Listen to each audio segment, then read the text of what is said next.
What is going on, everybody? It is episode 688 of Pop Culture Crisis. My name is Brett, and I've got three guest co-hosts today. First, directly in front of me, introduce yourself. Hey guys, how's it going? It's Coffee Lady, and there's a lot of testosterone in this room today, but it's good to be back after a long hiatus. Yes, it's been a few weeks. It's been a couple weeks. It has. How you doing? I'm fine. How about this? Yeah. We'll get through the intros, and then I'm going to let you bitch about airlines. Okay, great. Okay, and to I'll my wait quietly. right. Oh, that was my cue. That was your cue. What's up, guys? Listen, I don't need an introduction. I'm just happy to be here. It's Kellen, guys, in case you didn't know who it was. He needs an introduction. They know. And to my right, who hasn't been here in quite a while. How you doing, buddy? I have not been here in a while. My name is Serge. I'm doing all right. I'm glad to be here. Are you having a bit of a break from, Twitter? No, I'm back on Twitter now, and I've been trying to get my monetization. So if anyone is willing to go and like my post, please go like my post on Twitter, guys. Post right now, and then something they can go retweet. Yeah, I gotta wait for my phone to charge. And then I'll do that. Having all kinds of problems. Perfect. And Kellen gave me an ominous face when I said bitch about airlines. You looked very confused. Yeah. What was it that happened before we get started today? Okay, yeah, so I've got some beef with United Airlines. Who doesn't? Last Friday, I was supposed to go to California to visit my family. My mother is terminally ill. My boyfriend and I want to get engaged, but we, want to meet each other's parents and everything beforehand. So just a little context, Smart. okay? So we booked this flight, spent thousands of dollars. We get there. As we're boarding, they announce in the airport, no flights are leaving for another 40 minutes. They put us on the plane anyway, have us sitting there for 30 minutes before they're finally like, okay, hey guys, we have a maintenance issue now. It's not like a weather thing. The weather thing's fine. That's not the issue. It's a maintenance thing. So we're just going to need you to sit here for another 30 minutes. It'll be fine. So like an hour. They always say that. 6 hours later. 4 hours later. That reminds me. Yeah, if I come to Milwaukee, they always say that. Just so everyone knows, time. they always say that. Yeah, on every flight. Don't trust on every them. flight. And that would be fine if they didn't kick us off the flight, have 336 people line up to be helped by one employee and not give me a penny. Well, they gave me $55 back. So thank you, United. And thank you guys for listening. $55 of thousands of dollars in flight fees. My flight was about $1,000, and I had a hotel booked. We had all these things planned. Mm-hmm. So United Airlines really just... Damn, son. It's did you see that video recently where the guy worked at the same company for 40 years and they gave him a cake? Was it Yeah, I was it saw that. Wendy's? That's when I cracked. Or maybe There was a 7-Eleven guy too that Yeah, it worked was there, and that they was- gave him $2,000, and then it was so nothing. That was It the drove one I'm me thinking of. insane. It was the 7-Eleven guy. Yeah, and I'm not one for saying people don't pay enough for work that they're doing, but that is just they should it's a kick in the pants, man. They should that's an insult. help them create a new open a new franchise. Or at least give them the keys to the building, or I don't know. That's so mad. At that point, something symbolic would be better. Exactly. Right, give him right. a full-size 7-Eleven sign. I don't. Anything It would less cost is less, just a diss. right? It's a diss. Yeah. It's just it's insulting. It's You worked for 20 literally years, that's all you get, bro. It's literally gifts are kind of a test to see how much you know about a person anyways. Depending on how dire your financial straits are, cash is always good. But if you're doing well and somebody just gives you cash, all it says is they don't know shit about you. Or they just And don't. they're lazy. Well, there's that I'll joke. always take cash, but I'm just saying Right. There's that joke in The Office where Jim and Pam are getting married and they just want to ask for cash, and so they're scared of asking everyone for cash. But everyone that they go to, they're like, "Oh, that's so much easier. Yeah, how much do you want? Let me just write a check."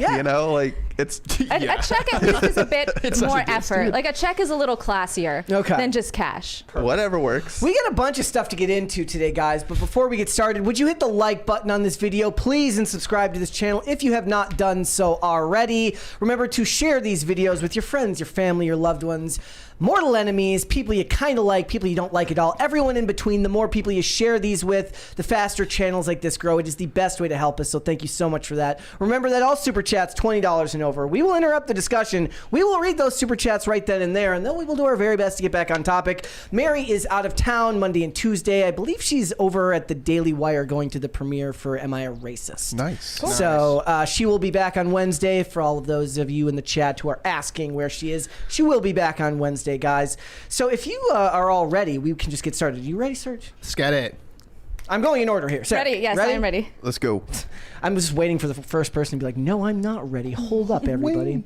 All right, let's go ahead and get started then, shall we? First things first, I'm just going to make a quick announcement since I guess I'm probably the only one who went and saw it, but Beetlejuice did very well at the box office this past weekend. Cool. It opened to $145 million worldwide, which is more than the entire run of the first film. Granted, inflation plays a role in that to begin with.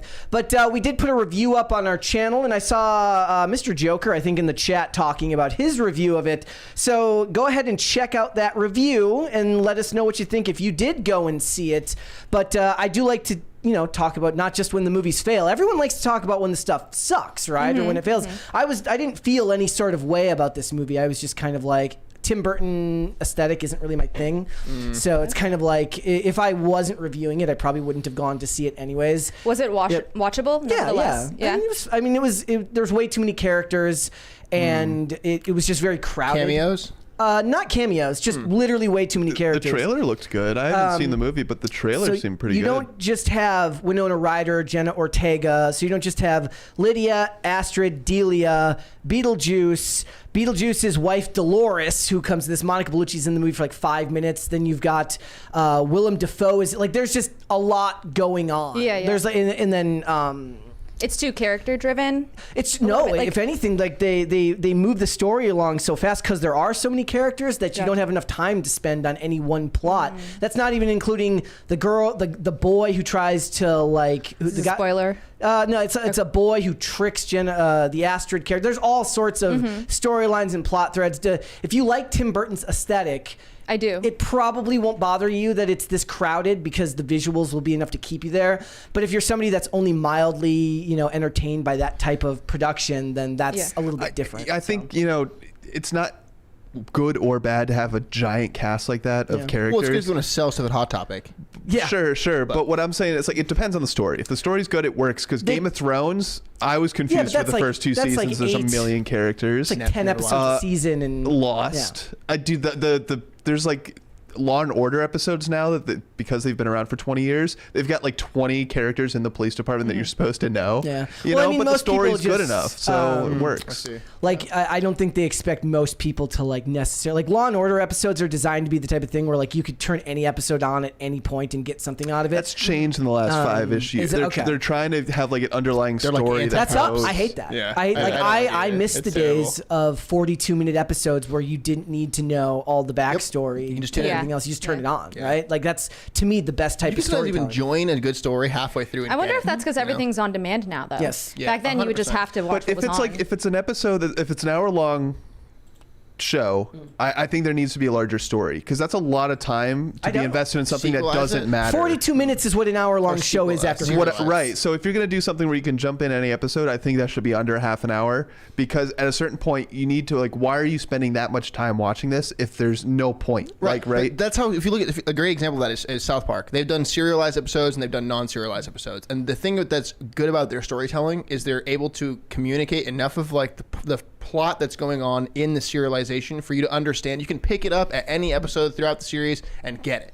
You can just pick it up and take it. That's what I'm saying when I said a good story. You can hear from the way that the character's talking and the exposition inside the actual statements of the characters to pick up on the stuff you missed in the previous episode. That's as true. opposed to you guys like talked about Dragon Ball Z thing. You got a $20 super chat. I didn't see it there. But South Park is not gonna. They're not returning until 2025. Yeah, you see because that? they're not going to go through the election. Yep. Don't That's blame a them. good call. Good call. So from the Manic Mustache says, sorry gang, been a while since the last update. Brother Billy finished the stables for the red battle pandas.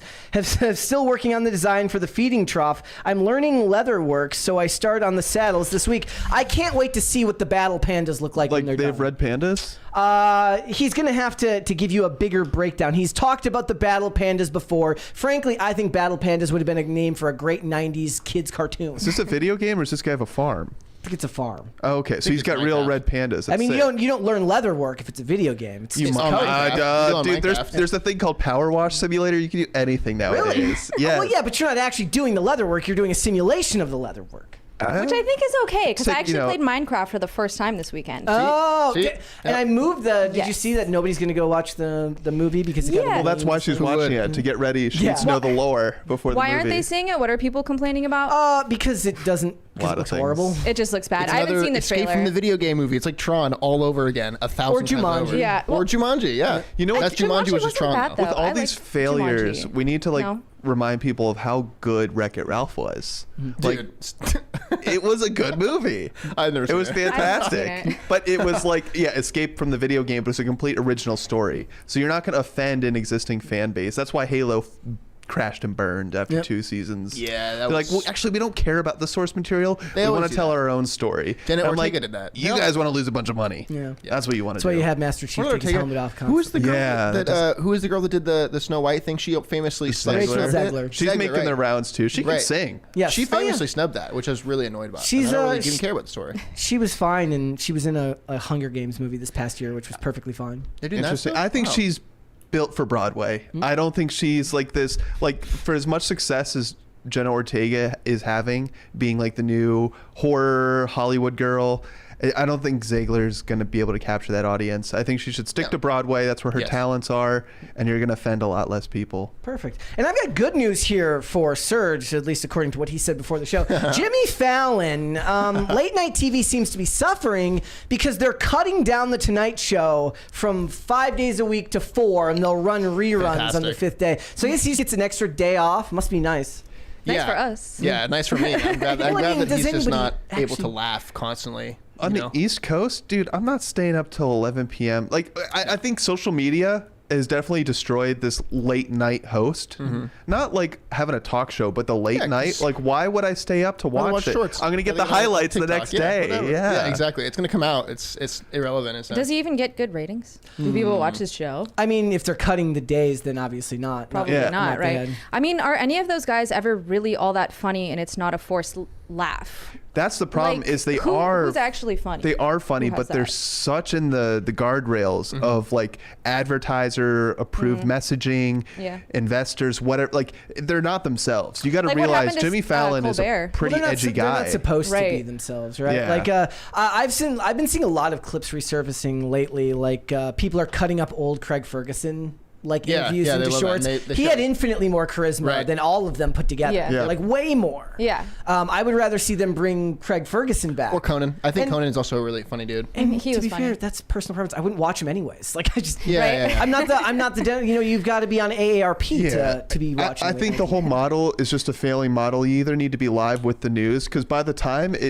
let's say I do stay up to watch one of these, doesn't pick whatever show, whatever host, like they're just recapping the news of the day. And if you're on social media, which most people are, it's like a reminder. It's like, oh yeah, I saw that. I've already come to my own conclusions about this. You know, what are you going to say that I haven't seen 15 Twitter users already say? It just feels like the corporate arm of the network now more than anything Yeah. because they bludgeon you with Now, opinions. I mentioned that Jimmy Fallon also announced he's going to do a golfing like special with DJ Khaled, and you kind of scoffed at I'll that. watch it for DJ Khaled. But that's what I'm saying. not gonna This watch is it. their angle now. Take someone that you already have like a rapport, you kind of have a portfolio of who you are as a comedian, right? And then you need to do golf is as popular as it's been in a very long time. And this stuff is people are going to eat it up. It's very easy to consume something like this on YouTube or TikTok, Shorts, Twitter, whatever, you know? Yeah. So they need to be doing more stuff like that. This sit down talk show where you have a guest on for 10 minutes just saying it, you know? Yeah, I suppose a big part of it is just the format is stale. Yeah. Yeah. Yeah, The format's stale and it's then they could've- broken. Then they could have done something like that, where maybe the fifth day they change the format and he goes and does something like that. Where, of course, I guess production-wise, if you're working 5 days a week, the turnover rate on that would be a lot harder. Like they'd have to pre-record that one on the weekends Right. almost to get it edited in time. And who knows if he wants to actually do that too. Yeah. Yeah, I don't think you need to do it every night. Like Bill Maher is very successful and he does his show once a week. You I mean, know? maybe that's what it is like the less is more a lot of times. 100%. Like, Because I mean, there's been days where we're in. I'm sure people in the chat right now, I'm like, I wish you guys were on less. We're in no, but like Brett, that's what I was kind of touching base on. And we'll be in pre-production, and be like, God, there's like no news today. It's like there's just more Taylor Swift stuff, and we just spent the last 2 days talking about. Yep. Right. And then so chat just goes after you saying, "Oh, it's the same story." It's like there's not. You tell if there's something that's happening, please super chat. Tell me. We'd love to talk about it. There's for nothing us, going on. Like I go out of my way a lot of times. Today's actually pretty story heavy. It is. But a lot of the time, like I look for stuff where if it wasn't a Monday, you could post it any day of the week, meaning stories Evergreen about type content. surveys with people, Yeah. trends that are going on, things that don't need to be tied to the news cycle because you'll run yourself ragged doing Right. nothing but the news cycle. And I enjoy doing stuff like that because we tend to schedule those, at least when the week works the way it should, those videos go out on the weekend. So Right. that way it's not like, because then a lot of times, like we had one this weekend where it was tied to something that Glenn Powell said, but it was like, it was covered on Monday. Yeah. So by the time it came out on the weekend, it's kind of gone. You probably have already read about it. Come and gone. But if you're talking about, internet trends, we've got one today. We're going to talk about a new dating trend going on in New York City.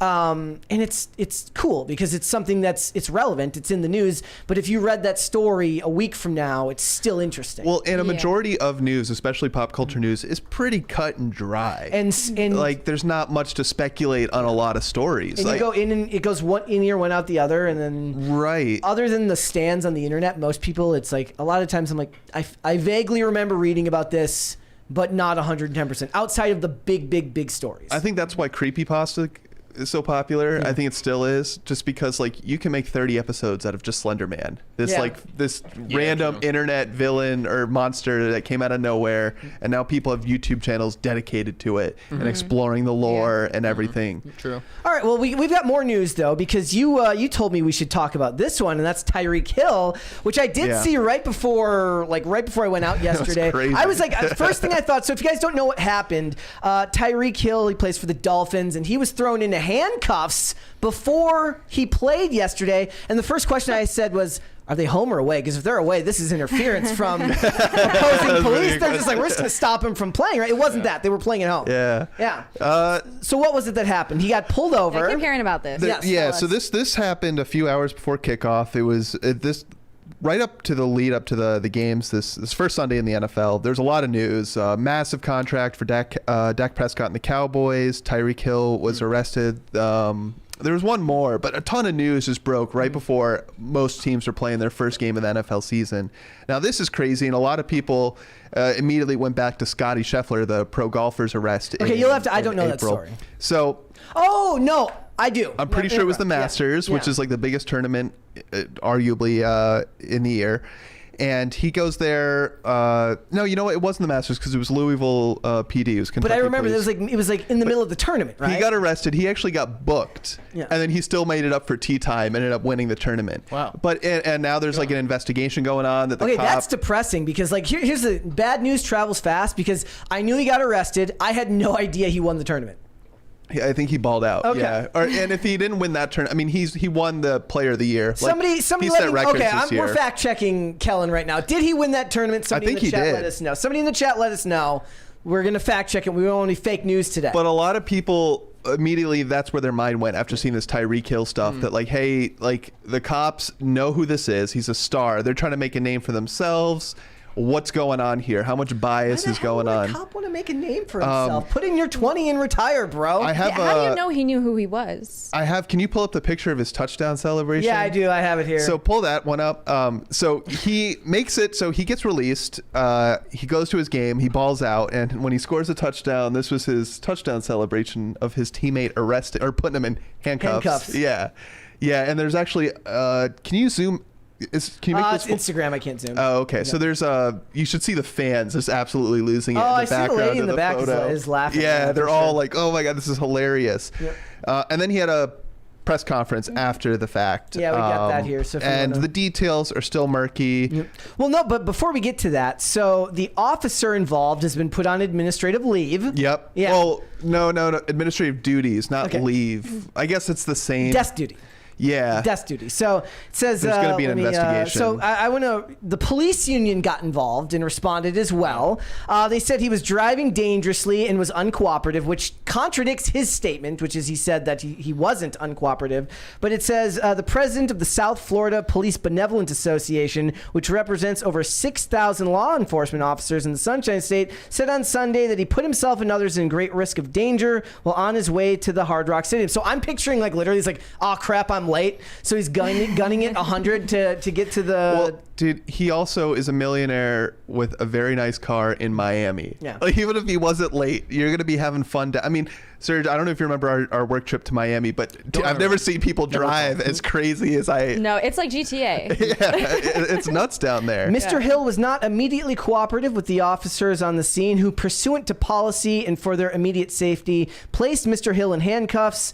Mr. Hill, still uncooperative, refused to sit down on the ground, therefore was redirected to the ground. I love the language. It's like when they say they were neutralized. It's like when a CIA guy says that somebody was neutralized. You use that distancing language, ladies and gentlemen. They redirected him to the ground.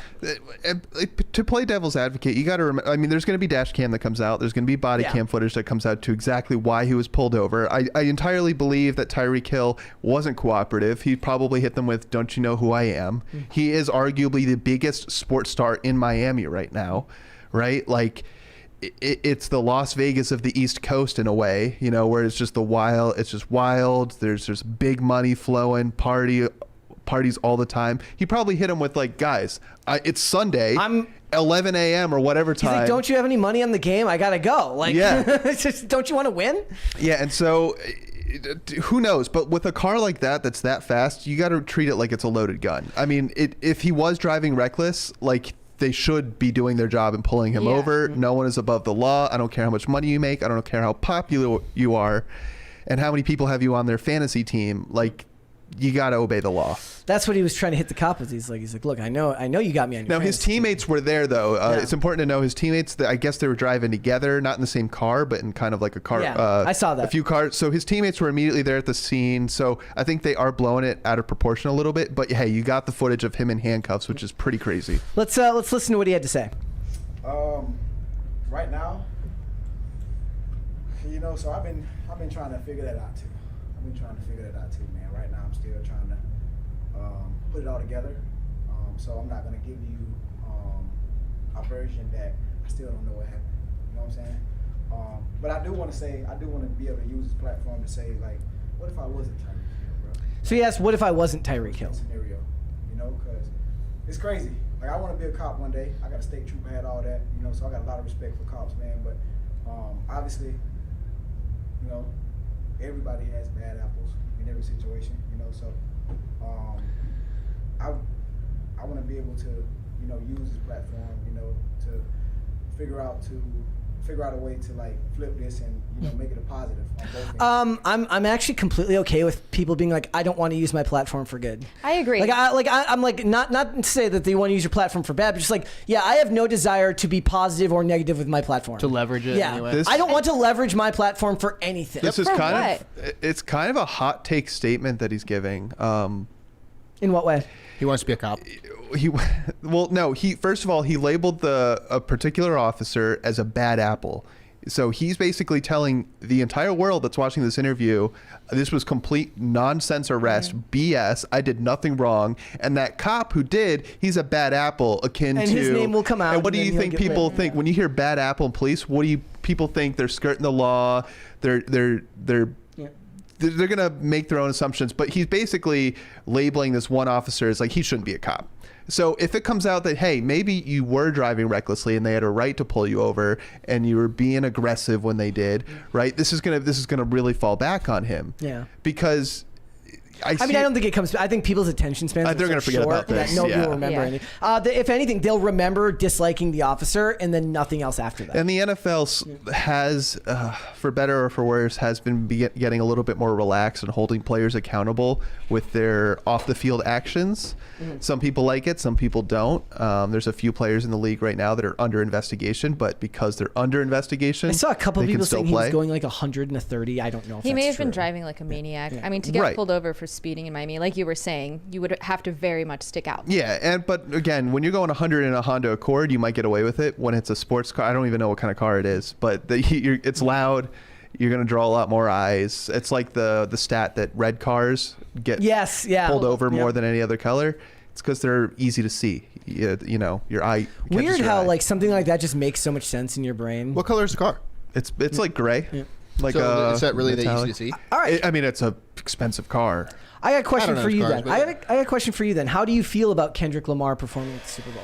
It makes sense. I mean, like it. Yeah, it makes sense. But I think even Kendrick, I think is going to look at it and be like, "Yo, like, arguably the biggest rapper of all time, who is Wayne, and that could be That's very what I argued, thought they would do. is from New Orleans, famously New Orleans. Well, and they love to pick people that are past local their heroes, prime. just like No, Kendrick, so that's Kendrick where had done in 22. He had done that, and people were saying, "Oh, Kendrick's kind of passed. It's like 5 years past, or whatever." And that totally wasn't the case. We soon saw this year.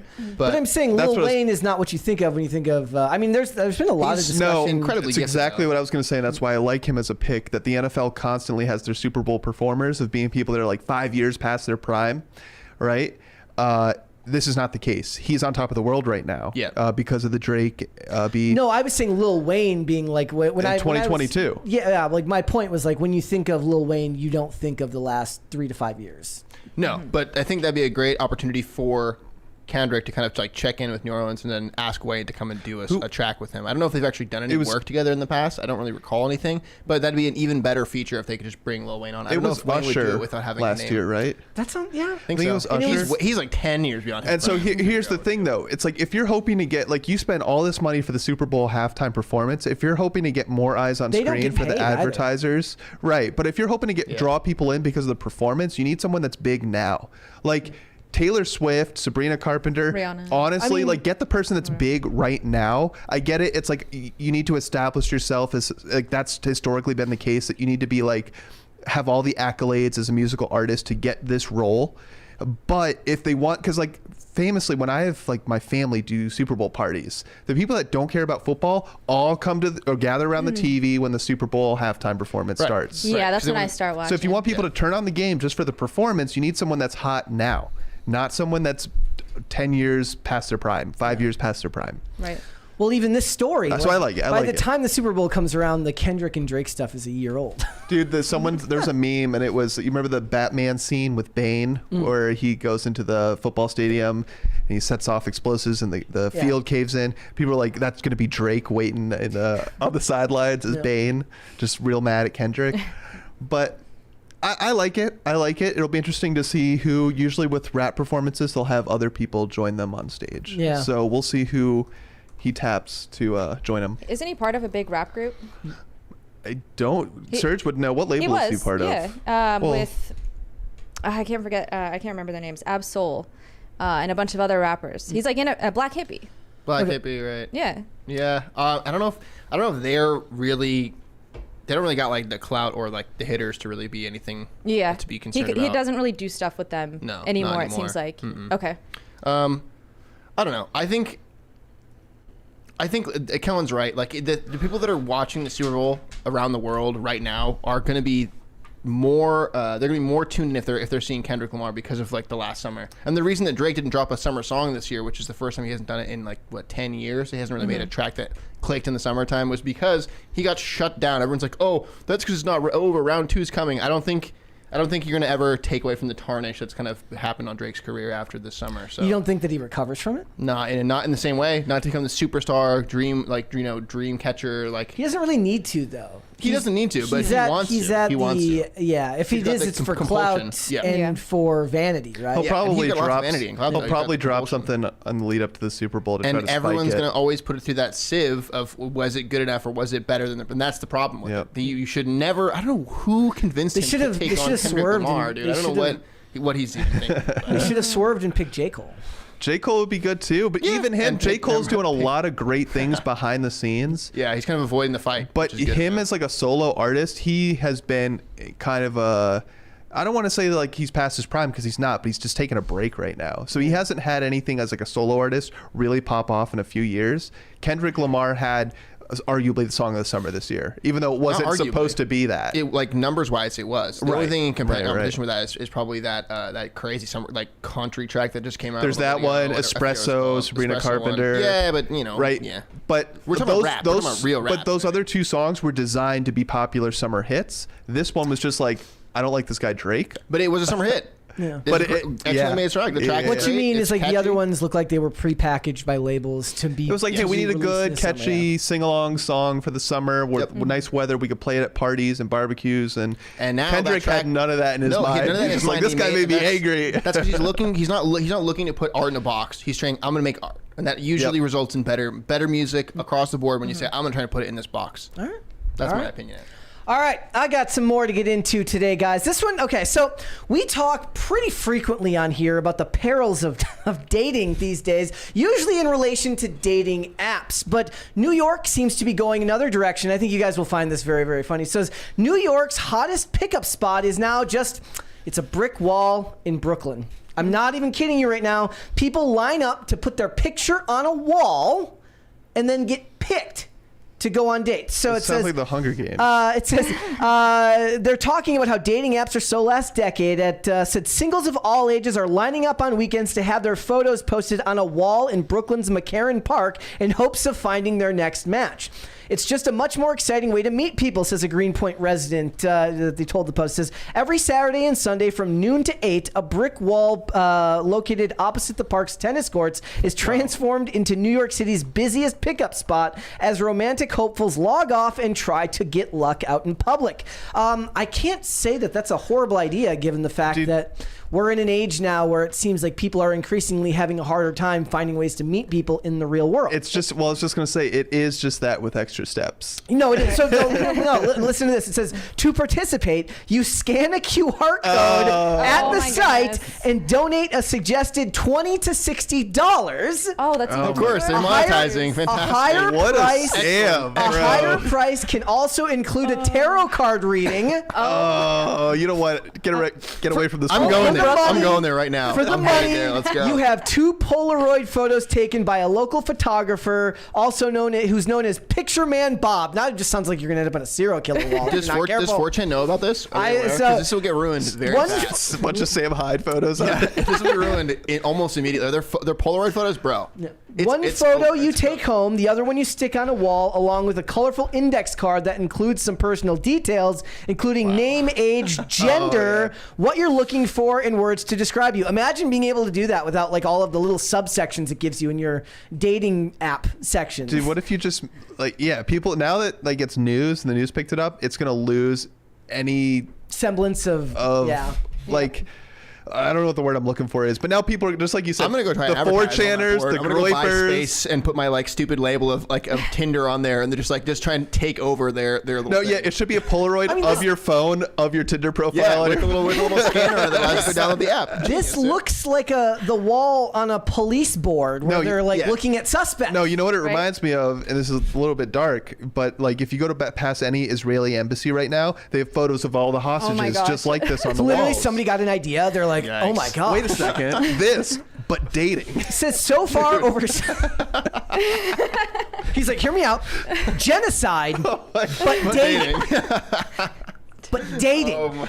And his friend goes, that's genius. I got it. man. It will charge people. And it costs money.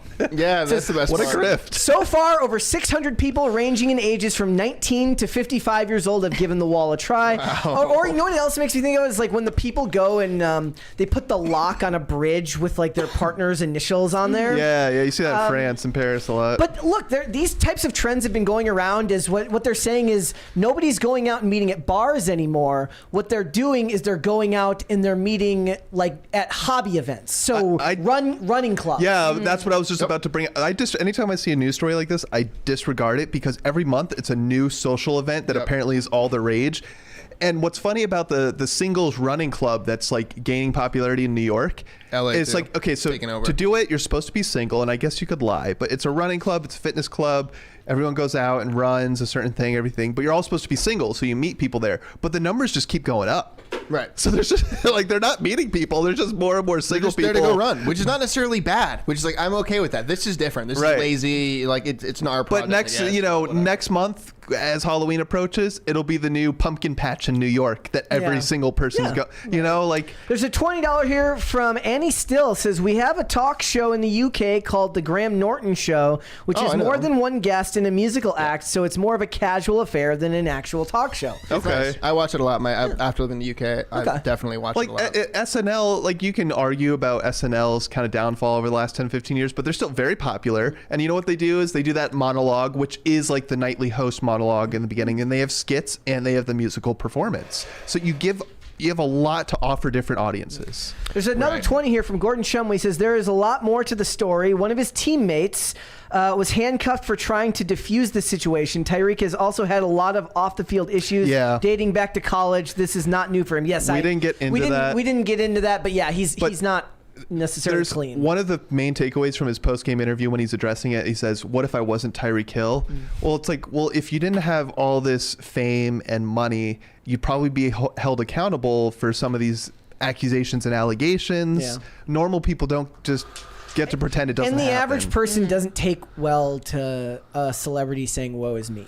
Right. They just don't. Yeah. They never will. Okay, so Anyway. they continue on. Participants' photos are swapped out every 5 weeks. Imagine being the person who's just like still there 5 weeks later.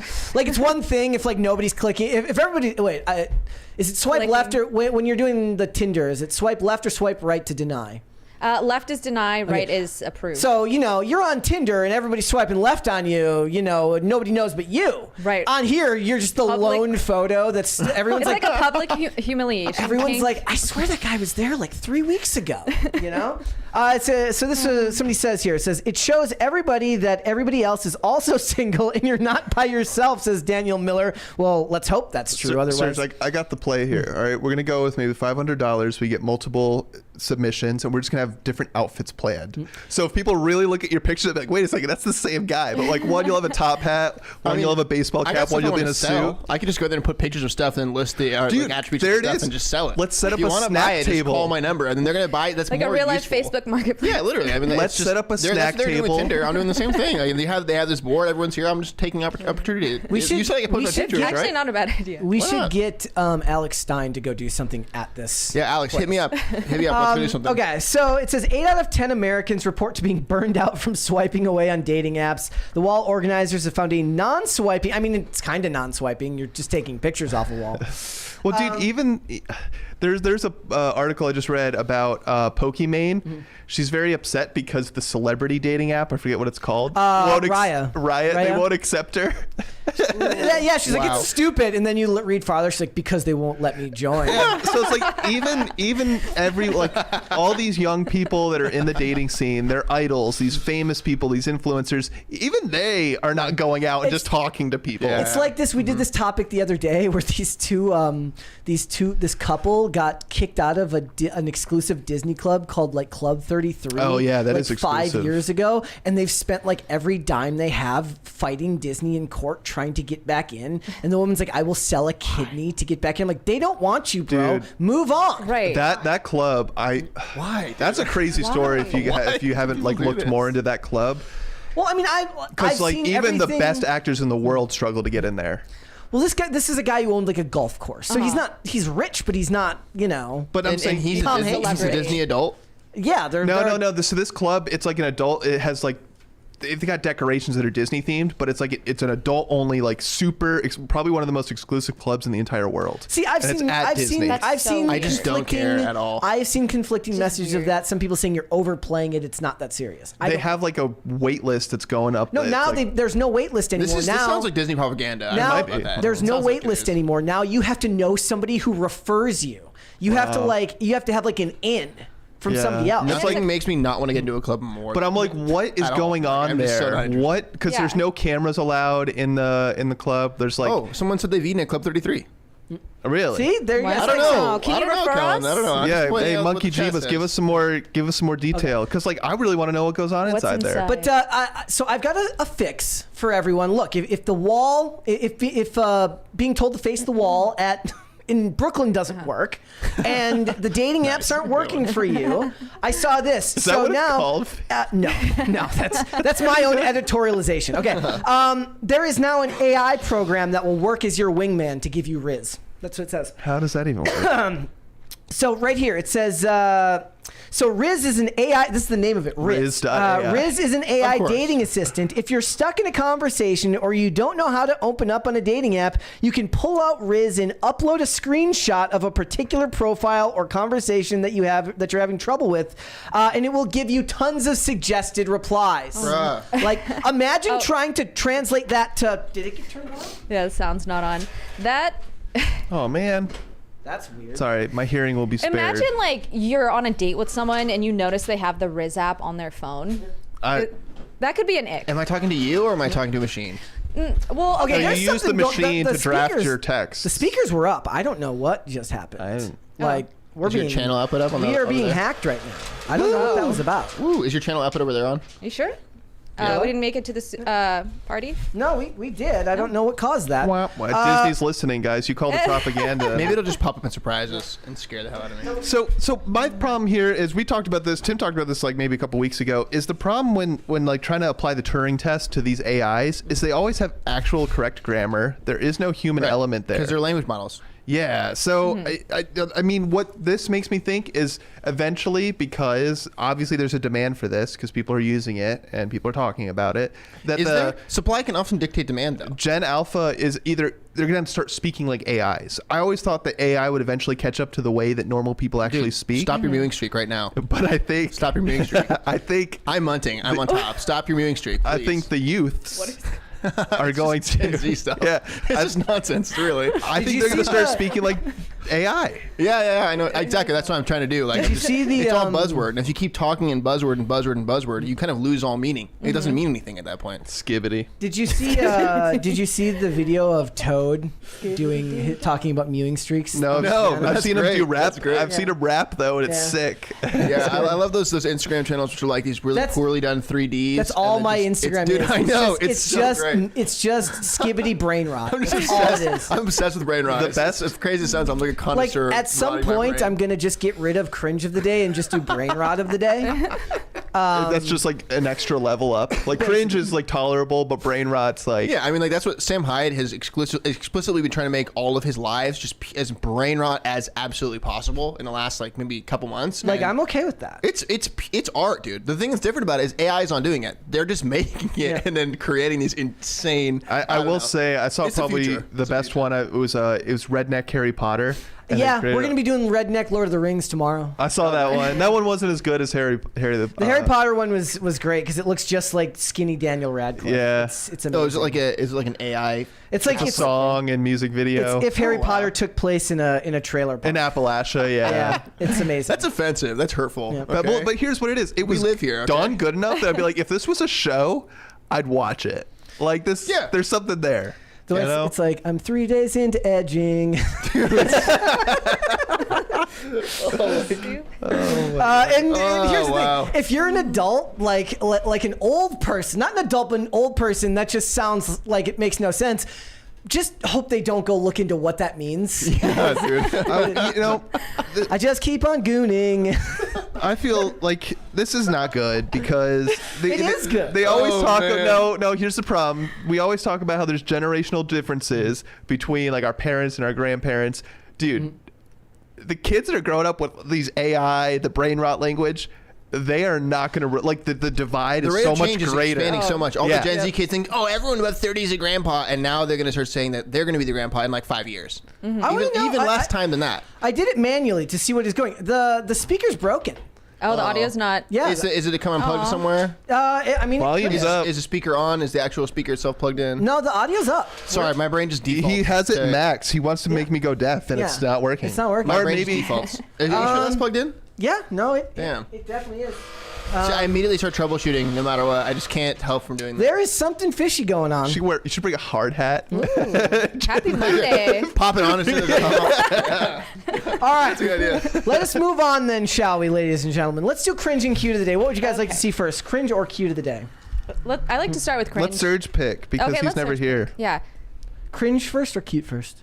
I like cute stuff. Okay, we'll do cute first then. All right, first things first. Let's do this one here. All right. Did we do this one? Is that a mouse? It's a mouse. Mouse are cool. Are you sure this isn't cringe? No. It looks like a rat. Emily the rat has Yeah, hurt it does her. look like a It says, I think we did this one, but I'm going to do it again. Emily Nice. the rat has hurt her little ankle, so spending the evening in my bed listening to PCC. We hope there will be no need for the vet. I hope That's so really too. cute. It's a very cute I'm mouse. sorry, like I the can't mouse get from behind Ratatouille. rats as pets. Rats are chilling. Not a fan? They're vibes. We got a I'd couple rather have $20. a raven go for or a it. crow. From Annie Still. Oh, no, Or- I already got those. Oh, you did? Okay. We already got those. Okay. All right. This one is from J Red. Says literal ankle biter. It's a video. It's actually biting the ankle. Poor dog. Nah, that catch is vibing. That catch wants to play. I love the videos that are always like, imagine being like able to jump twice your height, run the speed of sound, the perfect killing machine, and they put you in a 9-pound body. Yep.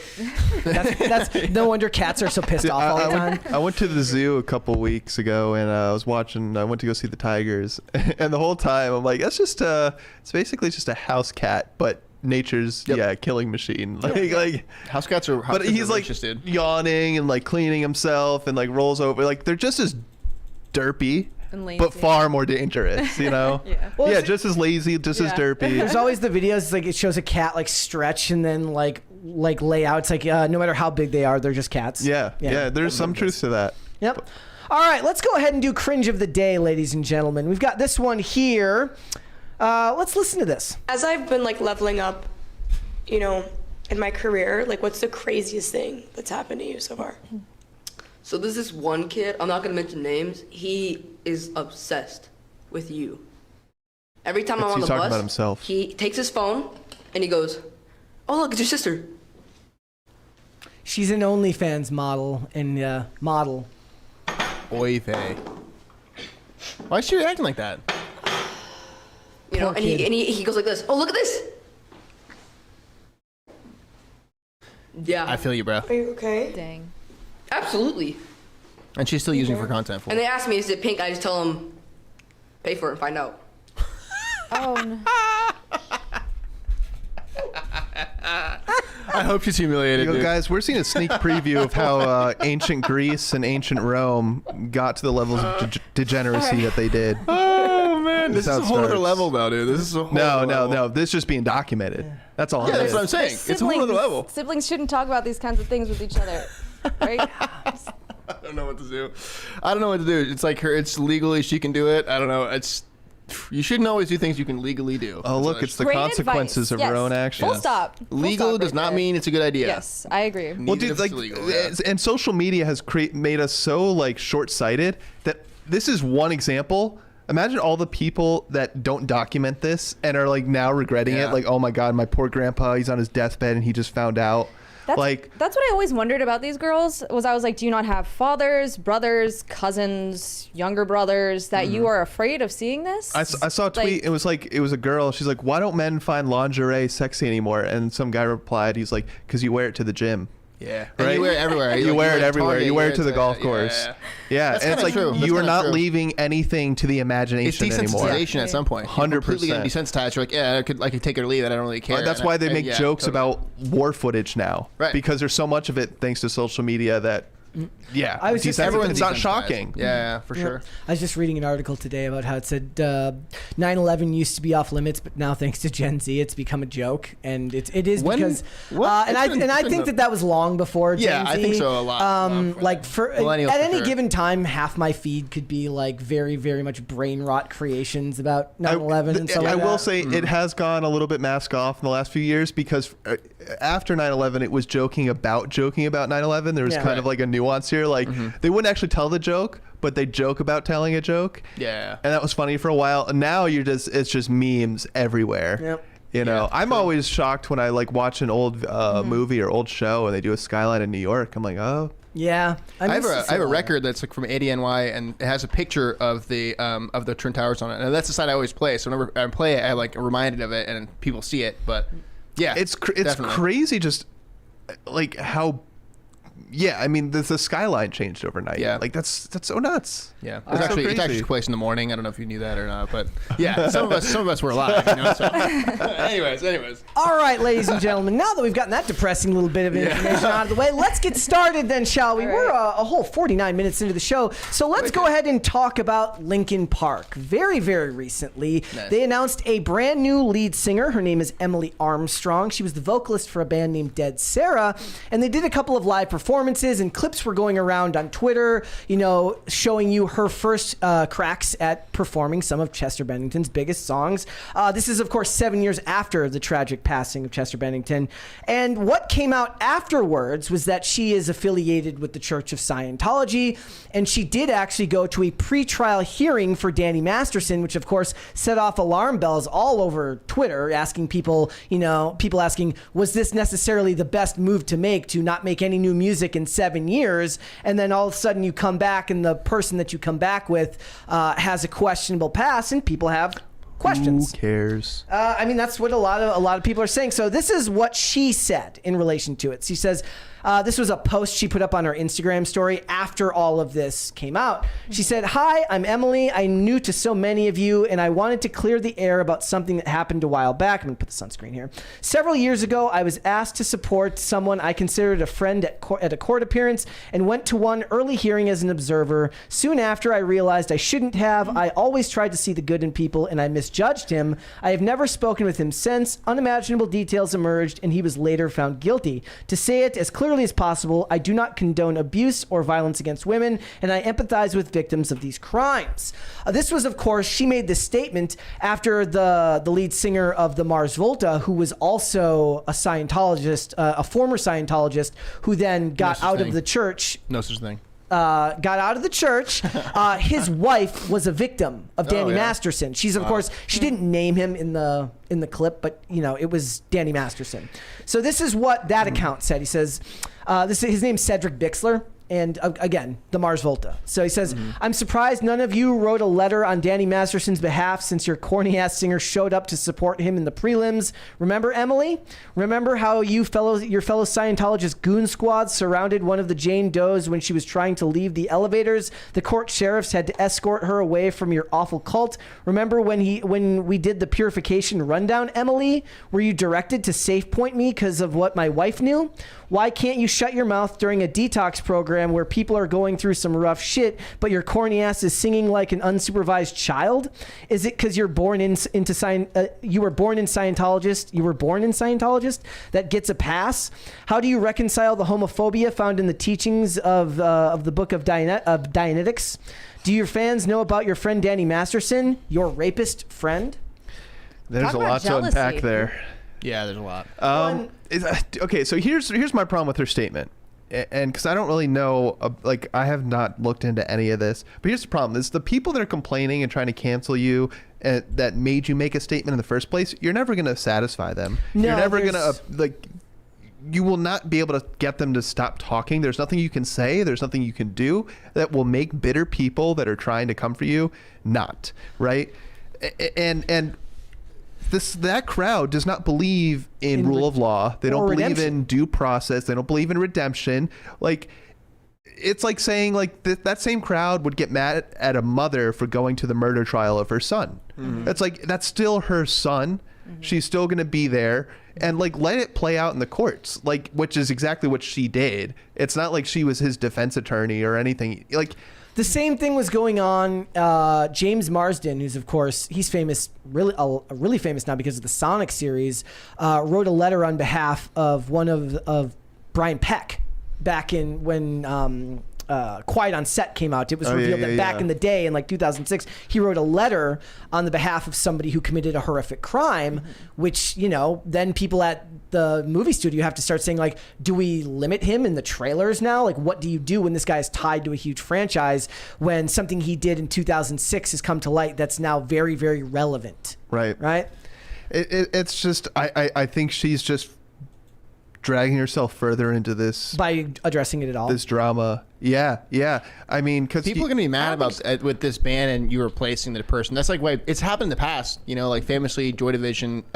Also, I don't know if that's what this is, though. I mean, it's not the same. It's not the same for sure. There's other criticisms, right? too. But the thing is, when you have a band like that and you have fans like that that are so rabid about supporting that band, it doesn't matter who you replace them with.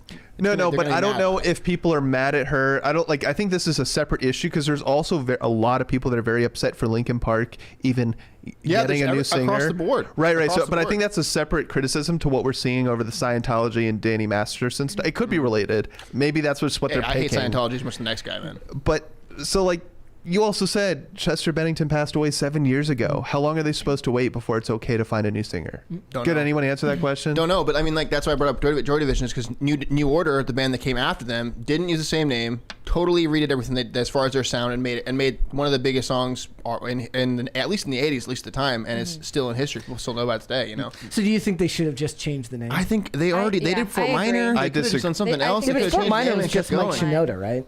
Yeah, That wasn't. It was Mike that wasn't Shinoda and someone Chester. else. I forget. Yeah. who I it don't. was, but Okay, but yes, like the face of the band passed away, but there's like what 6 members of that band. Yeah. Like, does that mean like he held the same weight as everyone else in that band? Because I'm just they'll saying. disagree with that. I think he did. Yeah. But they're going to disagree with it's that. the voice of the Of whole. course. Right. It's a lead right. man, the front man. It's whether, like when whether they Chris- disagree it's or like not. when Chris I understand. Here's Cornell. kind of a counterexample. It's exactly like What It's is like it? when Chris Cornell died. Yeah. Audio Slave. Yeah, they're not going to really come out. They haven't come out with a new Now, album since. Brett and I were talking about this, and the way they did the reveal was this YouTube live performance, right? And I think that was the wrong, with a bunch of old Linkin Park songs that she ended That up was the wrong covering. move. I think that was the They should wrong have made move. new tracks. If they made They have new tracks Yeah, that are yeah. unreleased Right, that's right. coming. That should have been the reveal. Because I'm not like, listen, I don't know how long you're supposed to wait. Like It can be done. Journey replaced their lead singer. It's happened. They, and Fleetwood Mac famous replaced. Yeah, they've like, been a touring. million Yeah, people. and no It's one happened. cares. No one who's has it? any issue with it. Haley It's Williams. been done. Was it Haley Williams Paramore? So they did She's had a different cast of Yep. characters. Yeah, but she's They still did a- the main voice, though. Yeah. She is The Paramore. The in voice reverse. is the through line. But there's to all of multiple this. singers. Yeah. I don't remember his name. That you said Matt or something or Mike Shinoda's- Mike Shinoda. There's multiple singers, and like but I think the PR strategy here flopped. But I don't think they're inherently doing anything wrong. It's a very delicate way to navigate the situation, no matter what you do. And I think they did it the wrong way. But I think so, like too. the new song I didn't know doesn't that. sound I didn't bad. know Like how she's a that good was singer. bad. She's talented. They give them a similar sound that they're looking to go back to. Right, so so they have one single they released that you can find if anyone's in chat is interested in listening. Go on Spotify, or Apple Music, YouTube. You can find their single, and it sounds okay. It sounds pretty good. Does But it sound like the old Linkin Park? it's different. It's a lot more I'll check melodic. it out. It's I'll less check it out later. grungy, I would say. I don't know. What do you think, Brett? It doesn't work for me. I think that her voice, she reminds me of the lead singer of the Distillers. Don't even know It doesn't land for me, but I don't know if her voice is going to hold doing those songs. It would be better off writing new music that caters more to her vocal style. We got a super chat. Yep. Francisco Sanchez Jr. says Emily Armstrong is no Brian Johnson. I don't know. Like, and again, I don't know if this controversy is going to hurt them at all. I don't think it's like, I think again this was how they did the release, how they did the announcement, because I feel like they're kind of toting the line right now between two sides. One, is this who you've brought on so you can start performing live again, because she has a similar sound to Chester? Like, is this your goal, is to start touring so you can play your old songs that everyone loves and still have a similar sound with a real performer, not a recording? Or are they trying to just make new music again? Because I feel like they're trying to do both the things, and it's maybe focusing on new need to music would be the focus better path. Well, right. Chester Bennington's son has responded to this. Chester Bennington's son slams Linkin Park for replacing his late father with new singer Emily Armstrong. He says, "You have betrayed the trust of the fans." He voices disapproval via Instagram on Monday, writing a story post that Linkin Park co-founder Mike Shinoda has quietly erased my father's life and legacy in real time during International Suicide Prevention Month. Oh my God, dude. And this is an example, like if I was anyone in Linkin Park, don't even address this. Don't even address this, because this guy's bitter and there's nothing you can say or do that will appease him. His daughter? You're saying his daughter's bitter? Whoever just made this No, statement? the son of That's his Chester son. Bennington. The son of Chester sorry, I mean, Bennington. his I think to son. pull out, like, out of all months, He has too. the right to be out of all bitter. months, you want to make new music and It get hits- on with it hit your close lives. to home, man. It's his dad. I know, Hits but like close home. but that's what I'm saying. You're never going to make him happy. I'm not saying he's Like not doing unjust. doing it in not his on beliefs. Suicide Prevention Month isn't going to make him any more happy. Yeah, That he's was going a to little too, complain like, no matter what. whatever, boo-hoo. He was going to Wah, wah. complain, and I get Yeah. it.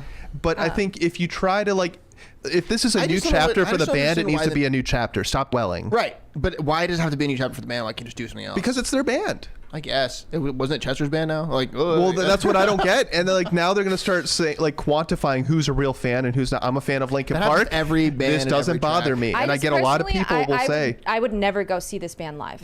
That's fine. I just would never like. Would you? I don't think they have. Not anymore. Well, Chester died. I don't have any reason to go Right, see it. It's not that's the what same I'm band. saying. their value was never that good to me live anyway. Here's a $20 super chat from Mr. Moose Knuckle. It says Linkin Park wants to go into a new era so that standard they. You want me to read it? It's scrolling as I'm going here. Yeah. Linkin Park wants to go into a new era so that by that standard they should change their name. Sure, Mike created Linkin Park, but Chester made Linkin Park. Mike knows he can't carry the band. Just look at his solo. Right. I think it's That's a lot why of he's taking the name. assumptions. Yeah. I think it's a lot of assumptions. I agree. It's like telling the New England Patriots they can't continue with a new quarterback. I don't think that's the same thing. That's kind of the same thing. No. You've got a bunch of other mouths to feed that made that organization great. You have a bunch of band people help make this art. You have a bunch of people on the production team to put on amazing shows. But you're casting them sports all by- away. Sports, by definition, cycles through players as they age. Like I just It's not like the same thing. Like, It's not. listen, Like Flea was not making tracks anymore. You know, but like it's not exactly like Bowie's not making tracks anymore. Right. He's passed away. Like it's not. well, that it's was not the a same solo. thing. It's There- just people have died that are part of the Patriots. That the Patriots still are going. it's like you can't get mad at a business, which is what Linkin Park is. I would not say that.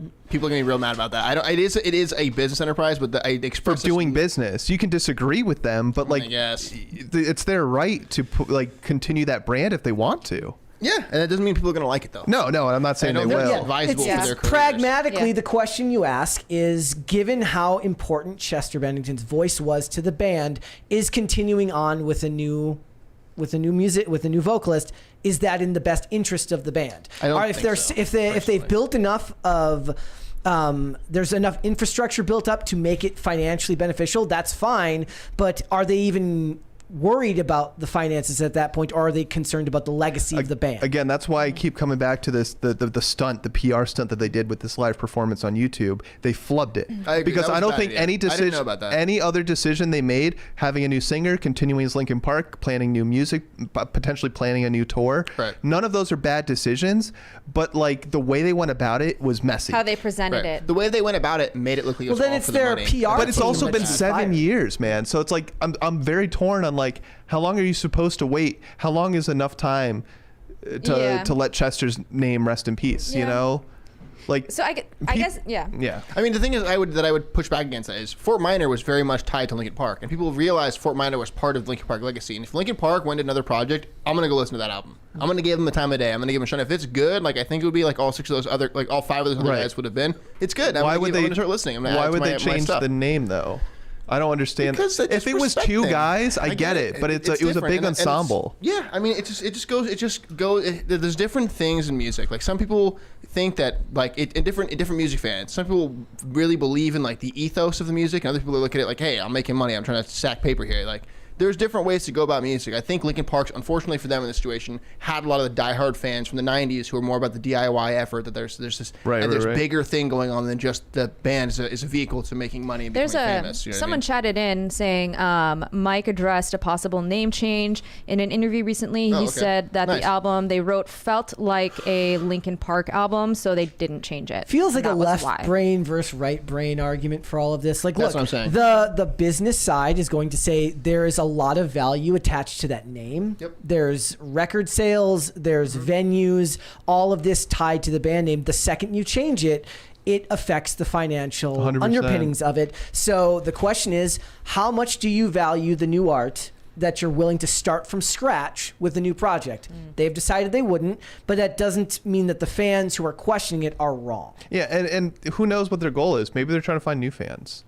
I mean, maybe. Like maybe you That's know, a good idea. They're old then, fans. Are not getting then it makes more sense that they play new music and not old music. right. Well, Which is why so- I think Kellen's right about saying they flubbed that whole thing. What they should have done, if they should have let out with new music that they got. Right, that's they what we're shouldn't saying. have gone and went and did hybrid theory tracks. What are you, crazy? Like people are not going to like that. Your fan base, your original fan base that you're trying to target with all of this stuff that he's talking about, all of this stuff, is not going to like that. The only that thing was I- the wrong move. only What thing he's- I can what he's think saying about all of- the structure underneath would have still existed and are worth it. We're Doing it this seeing way it was right the before wrong our way. eyes. I mean, clearly, like, you're a Linkin Park fan, right? I mean, I was in the day. Yeah. And did you know about the change before No, I had no today? idea. And your like knee-jerk reaction, your immediate reaction is that's not Linkin Park to me No, anymore. I don't think it is at all. Right? Just because I actually watched all their stuff and I was a Meteora fan and I liked all the music they had at the time. Yeah. But I'm just pointing from I worked in Hollywood in music, so I recognize what he's saying. He's very right. All the advertising and marketing's been going into keeping Linkin Park what it is today. And making it that vehicle that it is today. Is immediately tarnished. But and then again, I'm pushing back against myself and saying Fort Minor made it off of just doing that, and that is part of the band. But all of his success was based on the fact that he was part of Linkin Park. Right. No one was like The only thrown by thing I that, can think of is Yeah. this is like was a nod to respect the existing brand. Right, but I think they did the wrong way. I They agree probably, with you. yeah. I mean, obviously, because we're talking about it, but I think that might have been the goal, and that's why they played old tracks with her singing. And honestly, a lot of people say she can't sing. I don't think Linkin Park's ever been amazing live performers. Like, there's Well, they have been though. I've watched old videos. Okay. Like, it's still like to me, the studio album that comes out is always 100 times better. And that's not always the case with artists. Some people have amazing live performances. I didn't get that from them quite. Like, so, I wasn't expecting like this phenomenal blow me away appearance from them playing live. She just also seems super left field. It's close Like, enough. I will say that it is. Yeah. But I think they're trying to capture the sound as best they can. And people said his voice is too unique. Well, they're doing the best they can. So it sounds. It's not that. Do you agree with that then? What? Or like you don't know who she is. And she's Yes, just I random? agree with that. Yeah. Because like you, I mean, I was a Linkin Park fan growing up. I'll listen to some of their old songs still to this day. Like I'm not a fan of The Replacement because it's like this random girl out of nowhere that I've never heard of, and it feels like she didn't really earn her place to, she didn't earn replacing this person. She seems like a nepo replacement. I think that's a lot of assumptions. She Who may knows? be a musician, and I just But have how no many people idea. did they go through?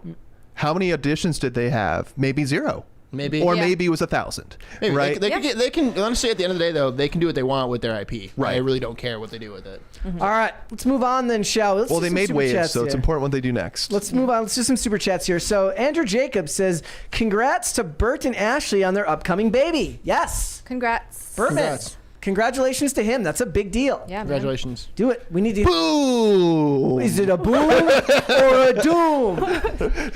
I say so. There's this Instagram account that I follow about this guy named Dotoli, I love the Dotoli. pizza guy, and he did a thing with AJ and Big Justice, and it was just the most brain numbing. Yeah, I need to watch that. Terminally online. They're my shit favorite you'll creators ever now. see. Send me that. That sounds It's great. awful. The Costco guys, Dude. and Baby Gronk's beefing with the Costco guys now.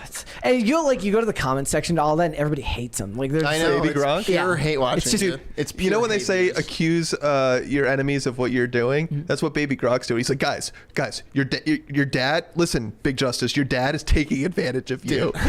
You know, like the career arc they make the career arc for social media fans. You know, like that. I think like Baby Gronk started way down here at the very end of it. He's just milking as much as he can as he just goes into The Costco guys grave. keep getting bigger and bigger, dude. All right, we'll do a couple more here. Andrew Jacobs also says, "Welcome back, Serge." Hi, Kellen and Sara. Yo. Hey. Hello. And Shane H. Wilder says, "Happy Manic Monday to Brett, Kellen, Serge, and Sara. Kellen, sorry for doing you dirty in Beetlejuice. God help us.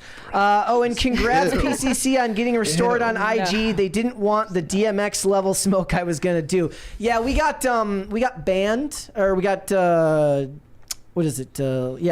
Suspended on Instagram in the morning. So I'm trying to get the show ready and deal with all of that. And then, they restored it after a couple of hours. I don't know if it's tied to anything else that's going on, company wide. I mean, my YouTube, I had a video on there for like 15 years. Something I did for, I think, like my senior project in high school. The video got removed and it got age gated. And I was like, I'm not making any money. My account's not monetized. I'm not making any money on this. It's actually an old YouTube account I have of mine. For no reason. That's what during the Just last to be week. clear. So I wouldn't be surprised, my friend. Yeah. Yep. There's not much to say about Everything's it. fine. Everything's totally normal. But Yeah. hey, Business it's as an usual. election year. Business as usual. It's an election year, guys. All right. We'll come back to the rest of them here. Let's move on then, shall we? Let's keep going. I want to talk a little bit about whether the tide is turning as far as celebrities go within politics. Maybe this is cannon fodder type topics to talk about today. Nice. But over the weekend, a couple of various clips came out of different celebrities who seem to be taking an opportunity to not have an over-the-top hysterical response to Donald Trump being mentioned. One of them, of course, being The Rock, and the other one being Elton John. And it feels strange to have to say this, that civility is new in today's day and age, but it does feel this way. So first, what I want to do is play this clip of The Rock, who talks about knowing Donald Trump for an extended period of time. And then we'll look at the Elton John one, and you can see, and I want to know if you guys believe that there actually is a little bit of a shift in how he is being, maybe not perceived, but how he is being responded to by people that are famous. So let's listen to this clip first, and you can let me know what you think. Trump used to come watch you wrestle all the time, Madison Square Garden. It was great. First time I saw him, I said, let me see the eyebrow. Got it, there it is. I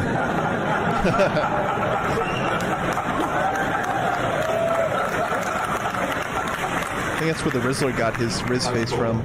So he was a fan. He watched you as a fan. Oh, yeah, that's cool. He used to come to Madison Square Garden all the time. Big whether you love Donald, you don't love Donald, it doesn't matter.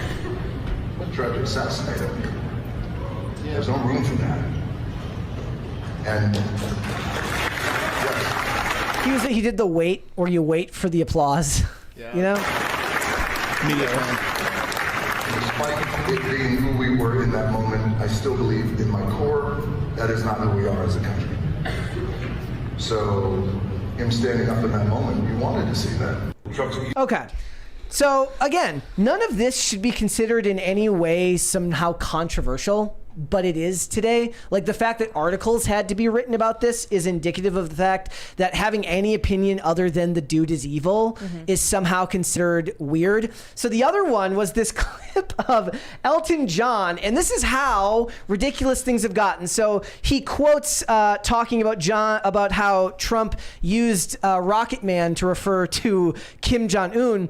And the thing is, it was posted on Pop Crave, and there's an old account. There's a like a parody account of Pop Crave called Poo Crave, and all of the responses were to this were like checked 56 times to make sure that this wasn't posted on Poo Crave.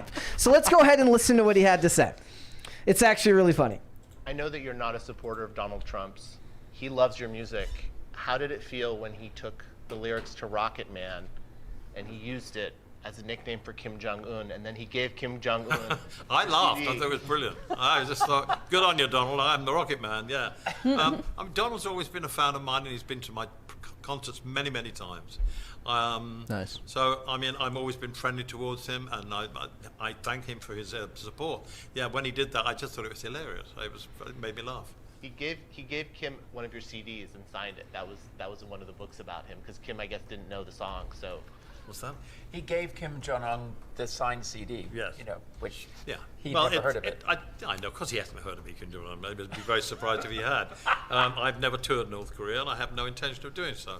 I was waiting the whole time for him to then rebuke. Right? Yeah. It's always, even the interviewer had to rebuke at the beginning. He goes, look, I know that you're not a supporter of his, but, right? Yeah. The fact that the artist doesn't feel the need to, in some way, qualify his statement with, look, I'm not a supporter of his, but, means that there is at least a minor shift with certain celebrities. 100%. Now, this is, oddly enough, in music, I think this is different, because every week he goes and he does some event and he uses somebody's song, and then that artist has to come out and say, I'm filing charges against Donald Trump for using my music. So I sent you a tweet like a minute or two ago in our group message. Pull that up, and this is the reason why this ties into everything here. But yeah, like, dude, Trump derangement syndrome is very real. Yep. Like, people cannot stop talking about him. And I was talking to someone over the weekend about this. I'm like, It's a little bit Boy Who Cried Wolf. They said he's the most evil man. We got 20 here from The Last of My Kind says, the officially cover band Hybrid Theory is 100% awesome, especially live. It's the closest we'll ever get to Chester. I feel like Emily doesn't have the lung capacity. I do agree they should have led with the new stuff. Yeah, I mean, what I was saying, my comment was basically like, it sounds like she's straining to do his songs, right? Yeah. And that if you go on tour and do that, that's going to be difficult vocally. Yeah, he's very famously is one of like the hardest working vocalists in the industry back in the day. Like that's what everyone would talk about. Yeah. Like to be able to get those like that kind of output of your voice is crazy. Yeah. It's All crazy. right. So this is the tweet you said is from Cenk Uygur. It says, agree with an online right-winger, 2% their reaction, welcome to the party, MAGA welcomes you. Agree with the online leftist, only 98% of the time their reaction is that you're a Nazi. Yep. Yes, It's true. It's that is literally true. I'm glad he finally realized. And a lot of people are realizing this, and this is why we're seeing the this mask shift. is falling off, bro. It's like you can't that just COVID mask keeps sliding, bro. You can't keep calling him a Nazi when he's just your average frat boy. That's what he is. He's a frat boy president. Love it or hate it, but that's what he is. He's not this maniac warmonger dictator that you think he is. And people like, listen, if you're into politics and you're online a lot and you do a show like this, you were aware of this years ago. But if you're a normie who doesn't really follow this stuff, it takes a while. Yeah, it takes a while. It's a hard rip hill. And people don't want to feel villainized all the time. People just want to live their lives. They don't want to go like, oh, I said the wrong thing or I said it the wrong way, so all of a sudden I'm the villain and people are nobody wants to live like that. And it's different. It's funny because like I don't agree with it, but I understood why celebrities reacted a certain way because their net worth, their job, their work is tied directly to public opinion. Now they have a financial motive for acting a certain way, saying a certain thing, even if perhaps they don't agree with it. The rest of us, it tends to be more like you just, if you're avoiding saying something or you're saying, oh, I don't support him, but it's to avoid social ostracization. Well, that's right? what it is. But like, and people are now waking up that like, hey, if you're The Rock and you want to do an advertisement, if it's for a company with conservative values, you have a lot of freedom to say what you want to say. You can be yourself and it will probably be all right. Now, if you want to do it for a company with a lot of like liberal and progressive views, it has to be 100% the narrative that they decide. You don't have room to be yourself. There is no individualism. And people don't want to live like that, right? Like I'm sure The Rock has said stuff critical about Trump. No, a lot of people... And he endorsed Biden last time, and then last month Right. or 2 months ago he said, I'm not endorsing any candidate this time. Whoever gets elected, I'll support. And you don't see conservatives losing their minds over it. No. You don't see moderates losing their minds. It's only the people like the super like neo-progressives and neo-libs that are just like you have to be copycat or you're in the enemy, right? And well, it's because they expect 100% conformity 100% all the time. And it's one of the, it's funny is not to turn this into a heavily politicized debate, is that's why the right tends to make up less ground, is because they're too busy arguing amongst themselves, because they do support debate and they engage in disagreements on a regular basis, whereas the other side makes up tons of ground and doesn't ever have to cede territory because they fall in line lockstep with everything. Therefore, everything goes their way when they're pushing towards a goal. Right, and when you're gish galloping somebody else and you're just trying to flood the space with information, it's impossible to retort everything and it's impossible to refute anything because there's just so much to do. You can never get back to I always put it in this way, like kind of frame it this way in my mind, is if the average American is average American voter is a child, right? And your parents are Trump or Republicans or Democrats. The Democrat parent are helicopter parents. They're texting you every 5 minutes asking what you're doing, who are you with, be home by this time.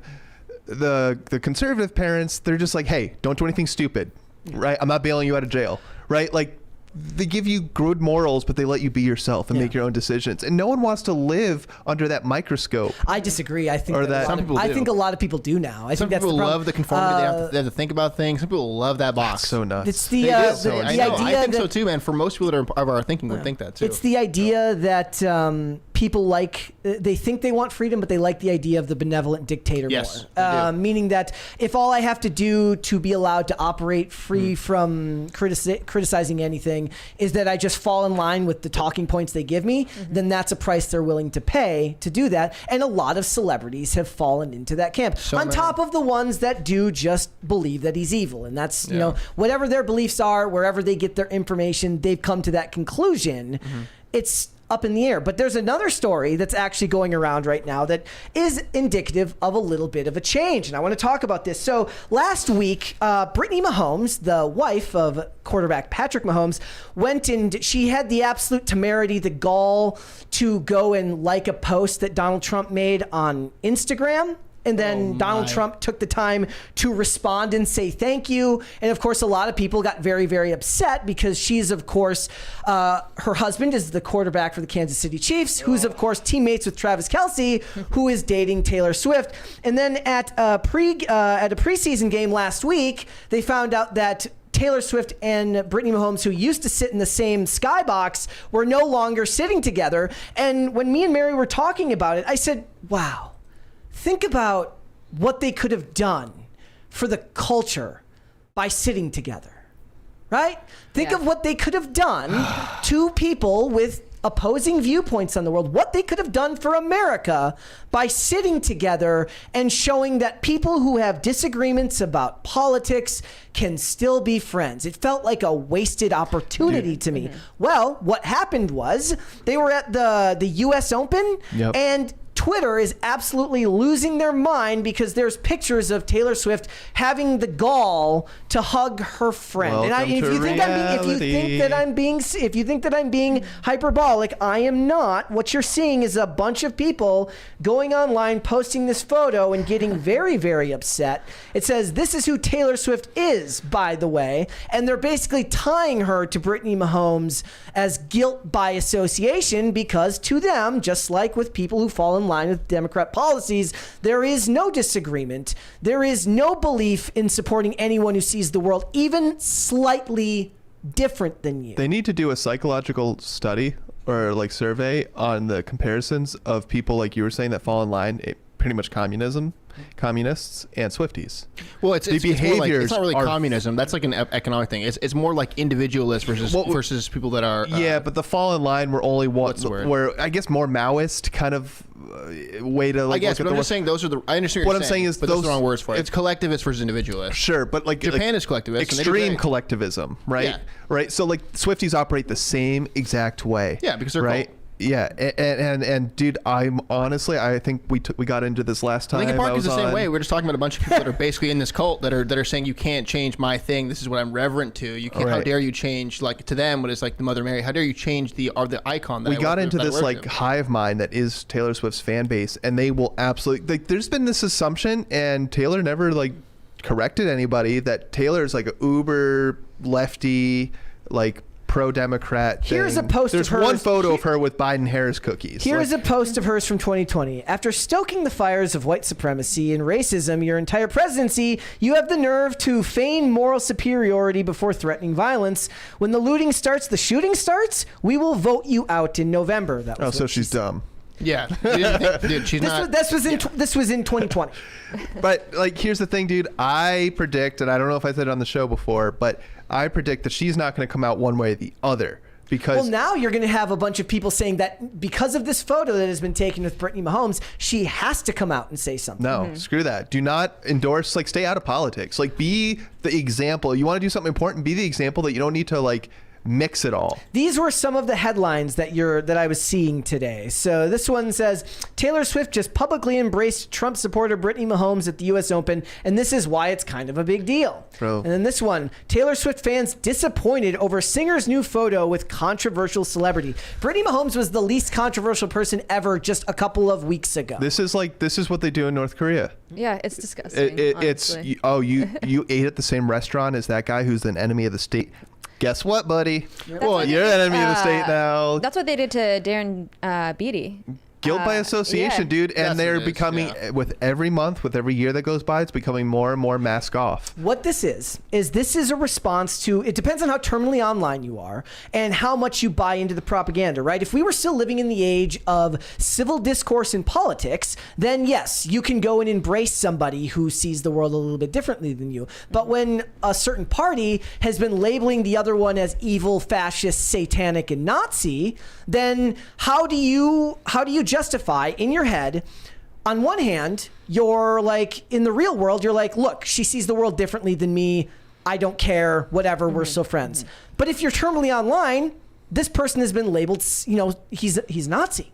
He's a fascist. He's going to take over America, and he's going to put a bunch of people in camps, which everyone knows, everyone with half a brain understands isn't true. If that was going to happen, why wouldn't it have happened the first term, right?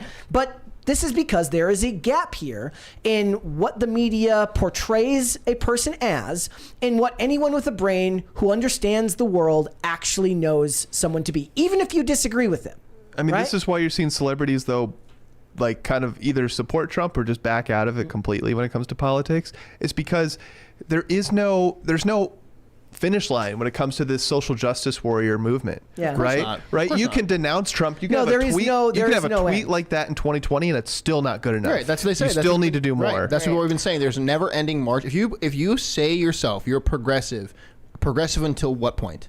At what point is enough? And it is never enough. And that's what everyone always says about it's the immediate retort to progressivism is because it's never ever. There used to be a saying enough. that you can never make everybody happy. They think that you can. They think that you can. They think that human nature is immutable. They think that the blank slate is reality. They think that men and women have no differences at all on a functional level and or a reality level. It's like I don't know how to go any further than this beyond. It's so sad because if you just, I don't want to derail the show from what we're talking about. No, this is getting into. It really, I mean, he's the one who brought up Trump. No. This is there's more to this. Look, if we were to take it away from the political side of this, is that Patrick Mahomes and Travis Kelce are best friends, right? And team cohesion matters, right? How dare they fraternize the enemy? They cannot. How dare they? They cannot afford to have any type of personal rift because it can affect the locker room. It can affect the team. And this isn't just two buds. These are two multi-million-dollar athletes who are playing a sport that, you know, brings in millions and millions of dollars. So it's not even as simple as just simple friends. But a healthy culture is one that allows people of dissenting opinions to still be friends. But when the culture doesn't allow that, because everything is labeled with the most hyperbolic rhetoric there is. And you're boiled down to just your political party. Correct. You are not. Yeah. Well, it's funny too, because on the outset, I was like, look, politics has very much in a lot of ways become a team sport. Being a Taylor Swift fan has become a team sport. It's even got a label for it. And football is, of course, a team sport. All of it is about a an extreme desire to be tribalistic and collectivist. It's also, and I think my reaction right now is why people are rejecting it all. It's tiresome. Even if you want to fight for whatever team, right? It's never good enough. There's always a higher demand. I'm tired of it. Like I'm over it. And so people are I like, find myself having, it's like he's just a man. He's just a man who's running for president.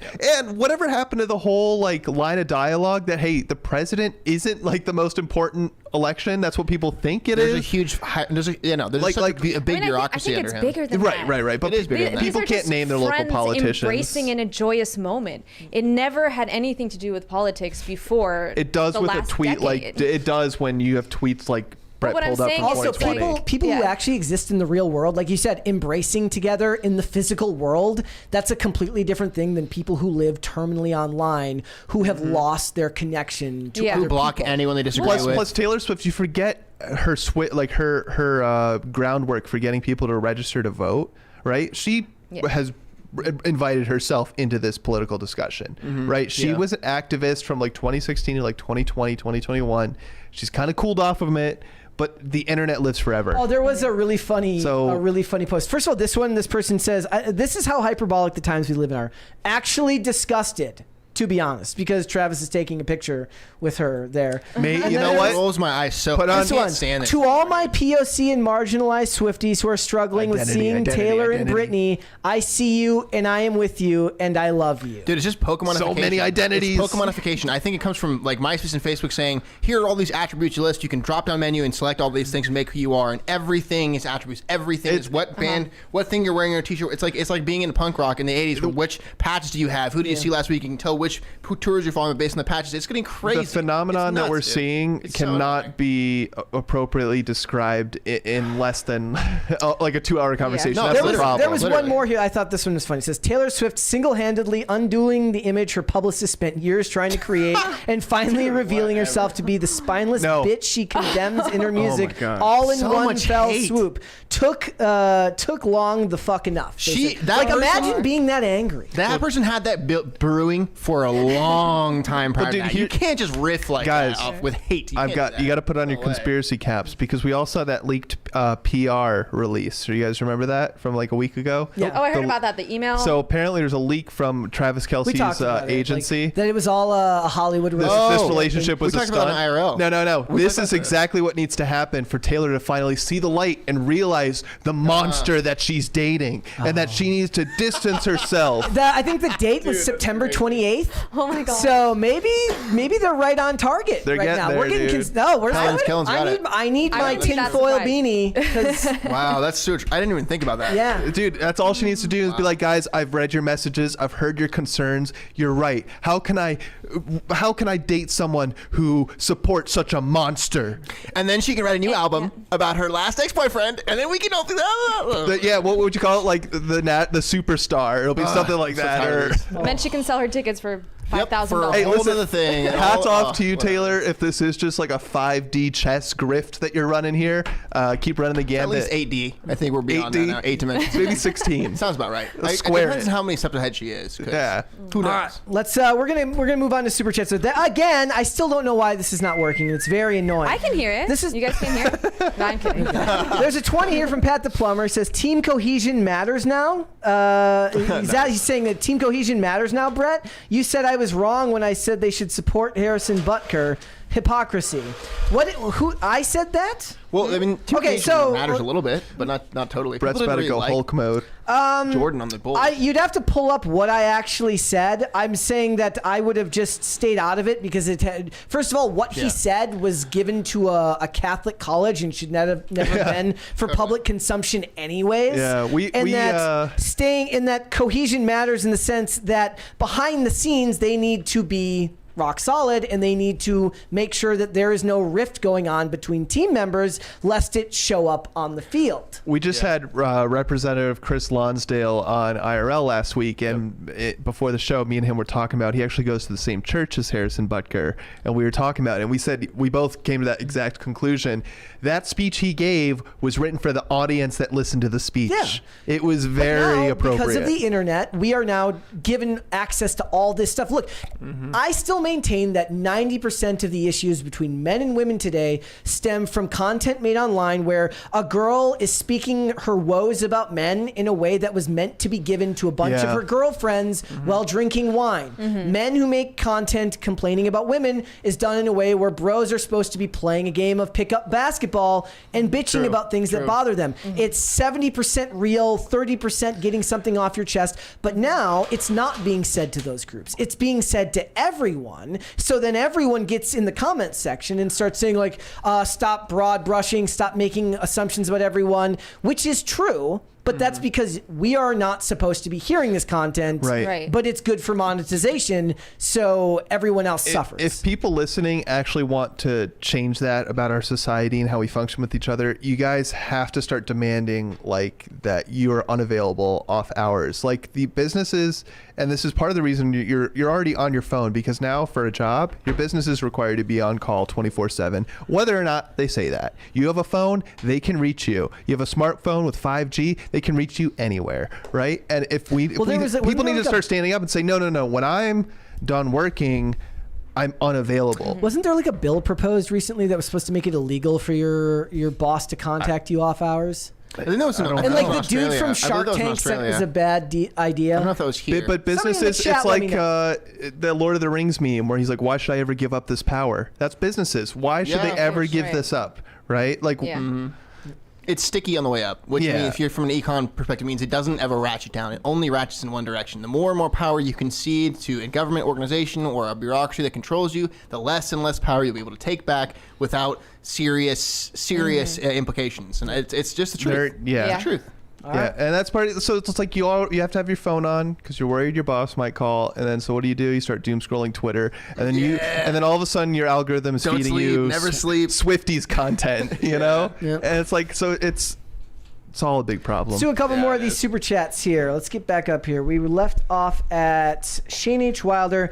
Battle pandas would fit in with rescue rovers, bike mice from Mars, Bucky O'Hare, Street Sharks, and the Mighty Ducks cartoon. I loved Street Sharks. Wasn't it Rescue Rangers? Yeah, Rescue Rangers. Rovers. Did you see the new? Did you see the new Anaheim Ducks jerseys? Pretty They're sweet. sick. They're sick. I want to look it really bad. I want to get one. Mark says, just wanted to say Serge and Kellen are top tier panelists. Completely agree with Kellen's take on the Miami Dolphins. On the Miami Dolphins issues, they're making it a race issue. See also everything going on with Caitlin Clark and Angel Reese. Oh yeah. Well, you know what? If you believe in karma, Angel Reese did just get injured and is out for the season. Omega Red fan says, it's like Tyreek Hill was driving back to Kansas City and the Florida cop said, no, bro. Even I know what that means. Funny. That's funny. Let's do two more here. Red Snow says, Space Marine 2 is out now. Praise be to Space King. I saw all sorts of stuff going on about that. Mighty Balder says, riddle me this, riddle me that. Having watched Grimm, what show does Brett recommend? Bro, you caught me on like a hectic day. Dragon Ball Z. This is a hectic day. What would I recommend? That are similar to that show? Or if we're talking similar to Grimm, I don't know. Yeah, you're on your own, bro. I'd have to think about it, bro. I'll try to remember and mention it tomorrow. I got to do some looking into things and see if I can think of something recently that I've been watching. What is Someone said I miss Mary's NFL talk. What is that? I don't know. Is that because she doesn't talk about the NFL? I don't know. Mary will be back on Wednesday, guys, for the people in the chat that are asking. She'll be back on Wednesday. All right, let's do one more here. TL1524 says, Mike addressed a possible name change. Did we do that one already? We did read that one. Yeah, okay. The DJ Foy says, it seems like they're trying to do what INXS did with Michael Hutchins. When Michael Hutchins died, the old stuff sounded like a cover band when played. Yeah, that's the problem with replacing a person in the band. It's you never. I know people are mentioning AC/DC and stuff like that. It's like, yeah, but you're still gonna think about the original. I haven't thought of INXS in like. And it's like did they need to do this big publicity stunt? Why don't they just, if their goal was just to put out an album, put out an album. If their goal was just to just announce a tour, and they're like, oh, I wonder who's singing. Yep, and just have her on. If there's so many better ways they could have done it, but they felt they needed to do a live on YouTube. That's who you think the best person for this job is, to bring the music back to the fans, then just go out and do it. If you're looking for their approval, you're not going to get it. Okay, I'm going to go back to the previous super chat and address it. So I see some good suggestions in here. Supernatural, the first 5 seasons. Sleepy Hollow. I really enjoyed Sleepy Hollow, the TV show Sleepy Hollow with Nicole Bahari, not the Johnny Depp 1999 movie Sleepy Hollow. Though watching that now wouldn't be a bad idea, given that Halloween is coming up and it's another Tim Burton movie. And Scorpion is one of the most ridiculous, unrealistic, and completely implausible shows you will ever see. And it's a ton of fun, but the Walter O'Brien character is a complete dick and very annoying. But nice. Not bad. Also, yeah, those are some good suggestions. I will try to bring more tomorrow. So, all right, let's move on. So we just talked about a bunch of stuff in politics. Let's talk about how social media is doing these days. Nice. Right now, it looks like YouTube is going to restrict access for teenagers to look at fitness videos because, it promotes unrealistic body expectations. We're still doing this? Yes, we are still doing like this. Lizzo's even working out and losing weight, and they're doubling down. So it says YouTube is to limit recommendations of certain health and fitness videos to teenagers, including those which idealize certain body types. What I'm imagining now is a world where everything is just one amorphous blob of nothingness, where there's no distinct anything, and everybody look, when you go and you watch movies and television, there is a place, especially in genre-specific entertainment, for people that look different ways, right? Like, I don't expect a bureaucrat that works at the FBI who's like the deputy director to look like an FBI special agent, right? You kind of get an idea of what you imagine a paper pusher looks like, as opposed to a dude who runs and guns, works in the field. It's a different archetype, right? A woman who's playing an action star is going to look different from Amy Adams in the upcoming movie Night Bitch, where she's a mom who turns into a dog. Different archetypes, okay? What it feels like they want is to shame people into living in a world where everybody is just kind of an amorphous blob of nothing, and there's no distinction between anyone at all, right? Shame people out of it. You should not shame people for looking at content to get them healthy. If that content makes them feel inferior, They probably are. then there is an argument to be had that maybe, you know, how many people have made tweets like, my friends fat shamed me into losing weight? Yeah. Right? Yeah. Like, you can argue about whether it's a good thing. Policing that type of content doesn't seem like the right move. Now, I think they need to stop protecting or doing what's in the best interest of the viewers and start actually holding certain creators accountable. Because first of all, Joey Swole, his whole profile is because of these. Some of them are OnlyFans girls. Other of them are just degenerate people doing creepy stuff at the gym, and he just highlights it and said, this is a problem, this is not what we want, right? So now you're going to restrict Joey Swole's audience rather than actually holding those other creators to a standard. No. Like, have them take those videos down if you're basically naked at the gym or doing some crazy dangerous like workout. I was trying to find her name, but Mary knows this, the anorexic girl that's real popular on YouTube. Is it Brittany? I forget, but she's on TikTok also. Eugenia. I know what she looks like. Eugenia, that's right. Eugenia Cooney. Yeah. How about starting there? How about not having a bunch of little impressionable girls think that it's okay to starve yourself? Am I supposed to? Nico Cotto lost I was going to say, am I supposed to believe in a world where Nikocado Avocado doing mukbangs is okay, but losing weight will somehow be seen as toxic? I can't wait for him to get canceled because he lost all this weight, and I'm gonna freak out if that actually happens. If that does, I'm serious.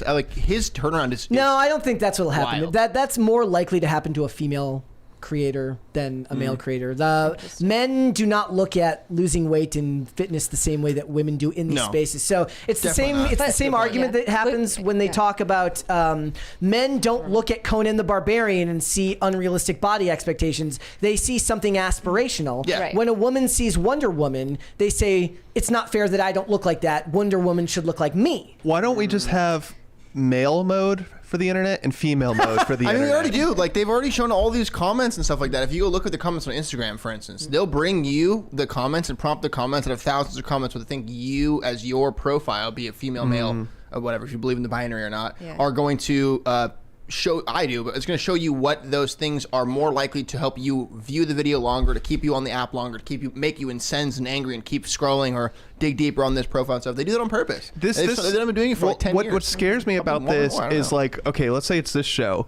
and we're talking about Lizzo performing, and one of us makes a comment about how Lizzo's getting fit and she's going to be even a better performer on stage. Will YouTube now restrict this video from anyone under the age of 18 because we dare mention fitness?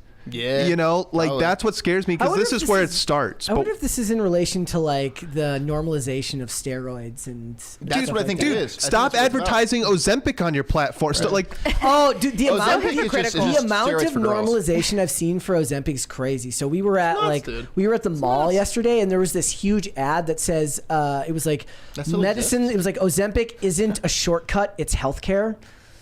Dude, what? Isn't cheating, it's healthcare. And I was like, damn, bro. Like, we're just, what it is just gave up. Dude, like, the culture just said, we can't do it. Yeah. We don't want to exercise. We don't want to change what we're eating. And look, I'm the first person, everybody knows I'm the first person here to make fun of all the crunchies who talk about your food being poisoned, because I find them to be a little bit ostentatious. Yeah. Fine, whatever. But people have just given up. They're like, look, I don't want to try.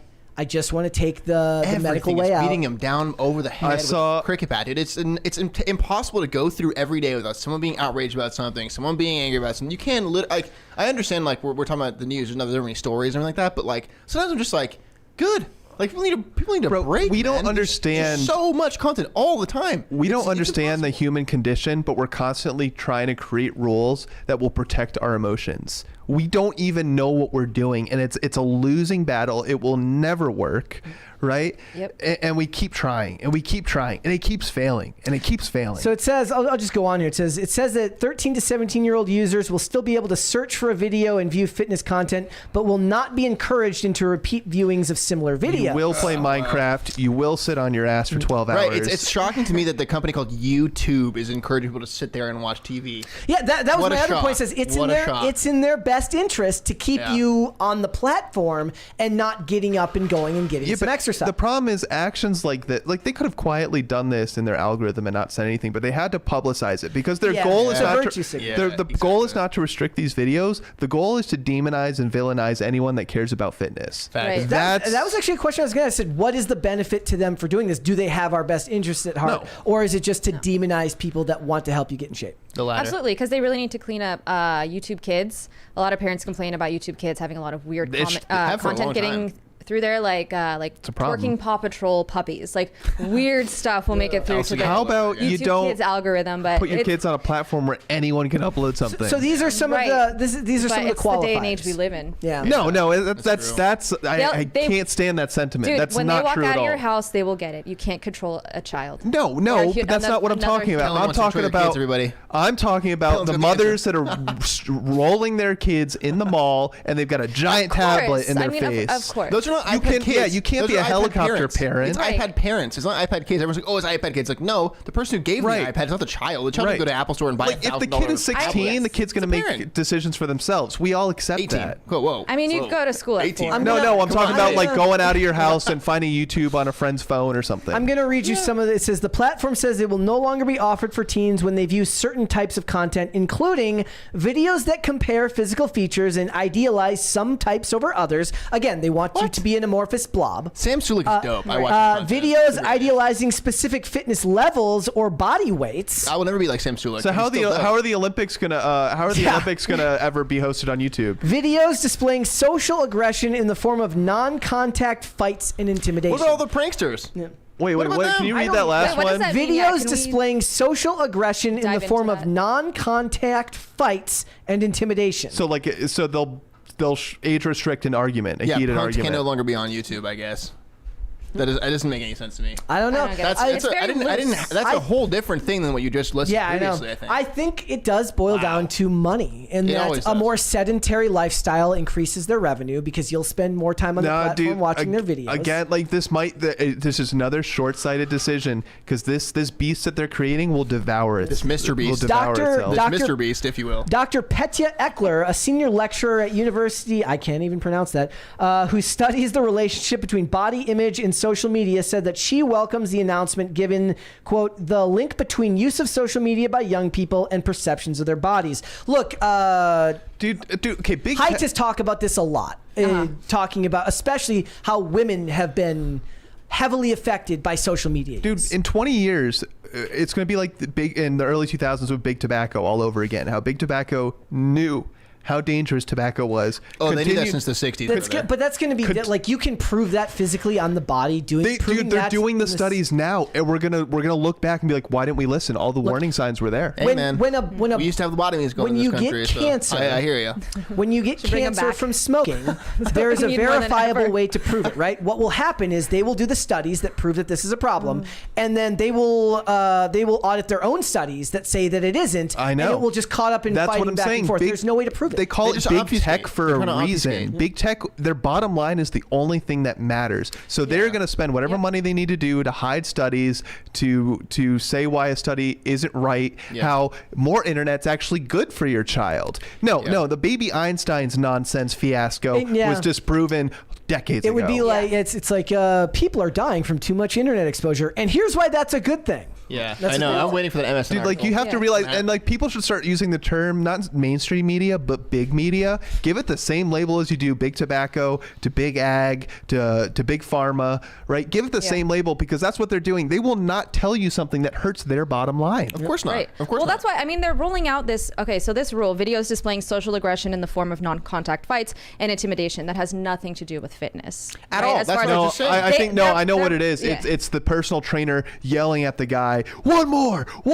You know, that's what Yeah. I think. That's But what they have in their mind. It's a way toxic to roll masculinity. out- it's a way to roll out loose rules so that they can It's ban broad. people. It's broad strokes. I will- Right? yeah, Like, yeah. that's- Strokes. YouTube I is mean, famous for their 100%. broad strokes, man. They We've catch everybody experienced on that, these. right? Yeah, Yeah. of course we have. Like- It happens all the time. All the time. Every year they come up with these crazy new things, and they'll wait till they see how this one goes over. 2 or 3 months later, we'll change it. We're changing the algorithm again, by the way. We found a little bit. I think some of our things are a little bit too heavy-handed. Well, that's BS. And it's All always they're for doing is your waiting own for- good, though. Yes, It's for your own But body also, like, image always. and self-esteem. There's too Always. much content to actually police. So what are they going to do? They're going to have an AI thing that wrongly flags Yep, stuff and because and AI ruins does creators' not careers. understand nuance. Nope. And then it's someone like me that's making probably minimum wage that either clicks the ban button or clicks the allow button. And it all comes down to subjectivity with rules like this. Yes, of course. Rather than just saying, hey, if it's illegal, we don't allow it. Like it's pretty clear cut in my book. All right. There's a lot more I want to say, but Yep. All right. Let's finish these super chats, guys. Here we go. What do we got? What do we got here? Sorry. There we go. Where did I leave off here? I want to make sure I didn't miss any. I think it was... Yeah, it was the Manic Mustache. Let me widen this here so that I can get everybody's stuff. My brother, Billy Badbeard, was a huge NSYNC Park fan. What? NSYNC in Park fan? In Linkin Park. NSYNC in Park fan. He's not happy with the new lineup. they should change funny. it to Lincoln Logs. Ah! Oh wow, dude. Honestly, would you guys be happier if it was a guy? Like, do you care that it's a girl? No, I don't care. No, and I honestly think he probably had more of an effeminate voice than a masculine voice, which You is said that. I'm not touching that with a 10-foot pole. dude. A lot of metal does. They're very high pitched singers. I mean, the views of Kellen are not reflected by here on Pop Dude. Culture Crisis. it is what it is, and this is a. I'm gonna this tell is- Phil. He told me he's just like a girl, dude. I'm like, oh, tell him right now. specifically, all that remains. That guy, I don't even know if it's a guy, man. But no, this has been a phenomenon that we've been saying since like probably the 70s and 80s. Like, why did the male singer? Like there's no Sinatras anymore, right? It's all like No high crooners. pitched. Like if you look at like the alternative Lil Uzi and Vert? indie There's, rock, even I've got rappers, a- they're all talking like this now. James Earl Jones, the voice of Darth Vader, has passed away. Yeah. 93. Rest That in is peace, Darth awful. Vader. Rest in peace. Wow. I don't even know where to go with that except My favorite for... role of his was The Sandlot. Yeah, I was going to say... And you know what's Yeah, crazy? Lion King for He me. looked the same in The Sandlot as he did like 20 years later. Really? Yeah. He kind of looked the same for like... He hit 60 and was just the same. Yeah. Forever. Dude, someone should do a skit where it's Maury and they do a paternity test, but it's Darth Vader and Luke Skywalker. Oh. Oh man. That's a huge... We've got the results in. Rest You in are peace. the father. Rest in peace. No. All right. Lightsaber comes out. Come on, guys. Gordon Shumway says Linkin Park totally ruined the "Put a Girl On" movement. Yeah, if anybody here didn't watch the "Put a Girl On" videos, you I have no haven't idea what we're talking no. about. Okay, so there's this video of this guy who he called a Taco Bell every day. Oh, I for have seen 50 that, yeah, days yeah. And goes, Yeah. "Put a girl on." And every day they would get really angry because he just keep doing it. Yeah. And finally one day he's like, "I'm in the parking lot." He's like, "Anyway, I'm in the parking lot, and you should put a girl on." And they run outside and start throwing drinks in his car. And then he goes to the drive-thru, spends $24, and says, "Put a girl on." And they throw a drink in his face, and he drives away. I would just have immediately went for an assault case at that point. Like that's. I don't know. They prove the harassment. Yeah, they're like, I hey don't know. guys, let's just say these crimes cancel Maybe each other out. Maybe this is the stuff that YouTube is trying to clamp down on. Evan It's gonna stop these Galees- social experiment people. Who knows? Evan Galees with $28 in Canadian money I don't know what that means. says, "Rest in peace, Mufasa." Yes. Yeah, I agree. That is I very agree. sad. That's what I would associate with his name with. Shane I'm not H. really a Star Wars Wilder guy. says Linkin Park should have started a new band. At least when Drowning Pool changed lead singers after the death of Dave Williams, they only had one album. It's hard because like when you see rap groups, they change. Like large rap collectives will change members pretty frequently, and no one really bats an eye. But when it comes to like the band, the rock band, when you have that one figure that is the face of the band, I think that's kind of why we're having this conversation. It's very different. An entourage and like a collective is by that, like what the word is, it can be interchangeable. When people say that about a band, it's like, I guess, but when you have like that kind of notoriety, and people are bringing up AC/DC and stuff, like I guess, I mean, it doesn't. Again, it's not RIP. We can't make decisions with it. But would I have rolled out differently? Yeah. It's important to note that they chose not to, like, first of all, they chose to have a band name that represented all of them. It isn't Avril Lavigne, who is. It doesn't matter who's playing guitar. It's always her. Right, because that's the person who's the center of attention. Exactly. This wasn't Chester banning Chester's right, band. And I think people act like it is. Yeah, because it's the front. And I get it, that's how but... it goes. It's I mean, that's the natural byproduct of a member becoming very iconic. Yep. Can't really do anything about it.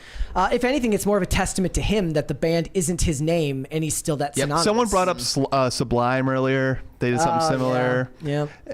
You know, I think it's a case-by-case basis. All right. Potatoes for Seamus says, is that Serge in PCC to save the show? Our hero. This show's been fine. I'm not saving anything here, but I'm here. Okay. Gordon Shumway says the Trump Republican thing is just McCarthyism all over again with the other side. Funny how they turned into the thing they hate. True. So cliche. They always were, though. They always have been the party of racism. They always have been the party of separation. They always have been. And I don't want to say party. I have have on good authority that the party switched. Yeah. Again. Happen again. Fat and Fresh for $10 says, what's y'all opinions on the long-standing bands changing their lead singer? People still using the original band name. In my opinion, it's not the same band anymore, and they should change their name. That's so what? my thing. Like Linkin Field? Why not?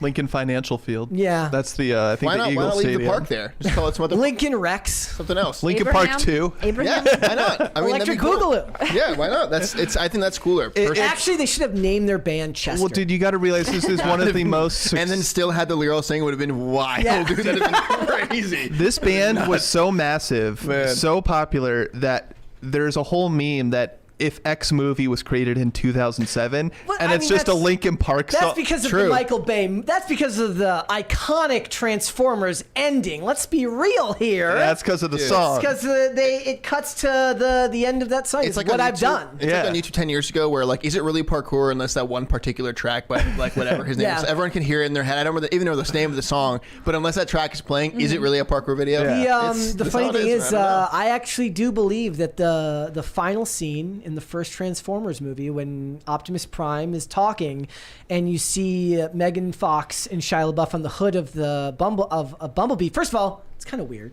that they're making out on a sentient being. But the point being, when Optimus Prime is giving you the rousing, hopeful speech, that was the point America peaked. We actually have been on a steady decline since 2007. The one in Transformers 2 was good, but since I'm the only one on planet Earth that likes that movie, doesn't have the same. Well, I will say, yeah, that's a good point. 2007, and then so he says they should call it the Lincoln Project. The Great. That's so good. I don't know. You guys you're not going to like this comparison, but it's like after Steve Jobs died, if they rebranded Apple, you can't do that. The brand itself is worth so much. Have you noticed you're throwing away money. Those stuff that but every time he wears the same outfits as Steve did. Similar. Every time you use an doing? iPhone, you don't hear Steve Jobs' voice. He goes, "What's up, man?" No, he's so I wouldn't care who they replace them with if they sound the same. I do not care. Call it the same band. But if you replace it with someone and they don't sound like the lead singer, it's not the same band to me anymore. All right, it's the product. The end product definitely is the most important. That crazy? Well, it's hard to and if this was a TV show and you replaced the main character, you either fail or you succeed. There's no middle ground. Well, I mean, they did it with what's that Rick and Morty show? People that actually want to watch the show, real fans. Yeah, they didn't watch the show. Serenco Productions says Taylor Swift is MAGA now. Let's go. No, that's the exact sentiment that we should not just let Taylor Swift be a singer. Yep. She doesn't need to be one way or the other. Normalize staying in your lane. Thank you. No Diggity 24/7 says Sara hearing the crisis party. and then it's a scrunchy face laughing. She hears a lot of stuff. You almost got me. You had me for a second. I was like, what? Potatoes for Seamus says, just want to hear Serge say Skibbity Ohio Riz skeet skeet bang bang. Skibbity Ohio Riz, skeet bang bang. There you go. And tell Kellen to cash me outside, Sigma yeet, no caps for real, for real. Oh, dude, I can't remember all that. Damn, that's heat. Notice how I trip That's over heavy. every super chat, but I can say all that like no problem. Dude, Because I don't have Skibbity Ohio Riz. There's no I have filter. actual Riz. There's no filter when you're just letting yourself speak when that stuff comes out, man. you and Serge need to go on Dr. Phil and explain to him no, about thank brain you. rot. You need No, to thank tell Dr. Phil about brain Look, rot. it's just because me and Serge are level 10 Sigmas does not matter that What- everybody else is not a level 10 What in the world Facts. is Facts. Sigma? This is where I get completely lost. Yes, that's okay. That's okay. All right, Corey Anderson says, in the military, there is no off hours. If you are called, you better answer. Okay. Okay, true. What's the military? Yeah, I mean that's one profession. Is fact. And so you're what also you're telling me is that's why freedom isn't free. Yeah. Okay. You forget that like it's also a job that you get paid to do. Yes. It's like You get benefits for life after you leave, Pension. right? Yeah. All right, Shane H. Wilder. I was going to make a comment about the VA. I'm going to leave it out of here. Okay. right. Shane H. Wilder says, my bad, it was Road Rovers. It aired on the WB from 96 to 97. I've never heard of it. I've Never heard seen of that it either. Potatoes for Seamus says, rumor has it Serge and Kid Leroy will collab. No. he's still relevant. No, that's so false. I already said that's false in chat. That's not true. Left-handed Link Mid Gaming. Leroy. Left-handed Link Gaming says, Brett, I don't call Sonic 3 John Wick the Hedgehog because of Keanu, but because in the trailer it looks like Shadow needs a carnage counter. Yes, that is true. I do believe they're going to go on a redemption arc for Shadow, given the way that they set up his backstory in the trailer about how him and Sonic aren't all that different. It's just that Sonic found family and Shadow found only pain and suffering, which means that he's going to be saved like it's an anime with the power of friendship. I haven't even watched a single Sonic movie. They're good. They're good. Are they? They're extremely inoffensive, which is like the best you can say most of the time these days. Headbutt Studios says, at least if you're fat, become a sumo and do a sport. Sumo wrestler. Dude, you should watch these videos of NFL linemen going against sumo wrestlers. Like, I guess you can call them fat, but dude, these guys, they put these multi-million-dollar, linemen in the NFL to shame. Well, in a lot of it's really funny because Like, you see a lot of dominate those. them. You see a lot of those linemen who are just enormous and they look out of shape, but you can't win those dudes. Have you seen the ones that retire from the NFL and get like really healthy and skinny? Yeah. Because like you got to realize that put a girl on. you gotta realize. It's so depressing. I like it. So I'm not being It's deafened every library 20 hours minutes today. But yeah, you got to realize that like a lot of times for certain sports, it's not just about slimming down. Some sports make you beef up, and like you have to maintain that, and that's just as like you got to be cautious with that. Yeah. All right, here we go. Corey Anderson says, if people are working out, they aren't on YouTube. True, but I am because Yeah, I use but YouTube for music on my phone. So The maybe not, point maybe not that. is That's not true you either. want to get people to find working out through YouTube, and hopefully it pushes them to do more. Like you hate Planet Fitness, but they have like in their doesn't? app you can like actually look at how to do the workouts. But I'm like, I'm not downloading the app. I'm just gonna look it up on YouTube. Like, oh, it's this machine. What are the different workouts you can do on this machine? So yeah, like I use YouTube for fitness. It's like you don't need to carry around like a book or anything or a manual. It's all right there. Yep. All right. Shane H. Wilder says, apropos to random 90s cartoons, Bruno the Kid was developed by Bruce Willis, who also starred in it and co-wrote and sang the theme song. All right. Wow. It's awesome. Didn't know that. Did you guys talk about the hot dog guy setting the new record? No. I don't know why I thought. Yeah, about I saw that. I saw that. Yeah. What, he eat a lot of glizzies? He was A a lot. Netflix special. He Stacked said he up, broke man. his own world record, I think. Which is really wild. It was like 83 in 10 minutes or Wow. something. So why break the Hey. record? Sounds delicious. It was He just wants to set himself up to make sure that nobody Dude, I gets can't past believe Nathan's like wouldn't let him compete this year. Yeah. I forget why. There was some like snafu, I think. He already like immediate like It was conflict I of forget what interest it or was. It was something. yeah, he had like endorsed something else, something ridiculous. I don't know. Another hot dog brand. I really think it was something like that. I'm not even kidding. I remember reading it and I was saying, this is so dumb, but they don't. How did hot really, dogs clearly. become the competition? Like, why not grilled cheeses? I I don't know, man. Serenko Production says. That's a good question, man. Serenko Production says Serge's South African showing when he said beating over the head with a cricket bat instead of a baseball bat. Yeah, my bad. It's hard. Some of those things are. I don't even pick up on that stuff. That's how you know I've like. Yeah. I know you too well now because I don't even pick up on that stuff anymore. Shane H. Wilder says I searched fitness videos and YouTube sent me here. Based. Nice. Yeah. Boom. Red Snow says, have you considered putting a girl on? Put a girl on. We did put a girl on. We did. Hey, we're good. We made it. All right. Let me go back up here. Serenko Production says, I would say RIP, but Disney definitely won't let him rest in peace. They have his AI Darth Vader voice now. Yes, he sold his voice's likeness to Disney. Mm-hmm. I remember that. I wonder if they'll use him for movie trailers. I mean, they don't really do the voice on. They don't do those types of They trailers should. anymore. Like they've phased You guys out should. the You voice. should advertise when you have another big episode for Pop Culture Crisis. Yeah. Do like 2002 movie trailer to promote it. Yeah.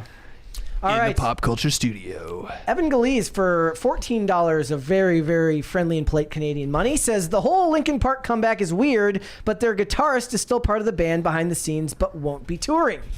Interesting. Wow, that goes to show you that there may be some likeness sale going on. There may be some contractual obligations going on. There may be actually just the guy may be like, I don't want to do this.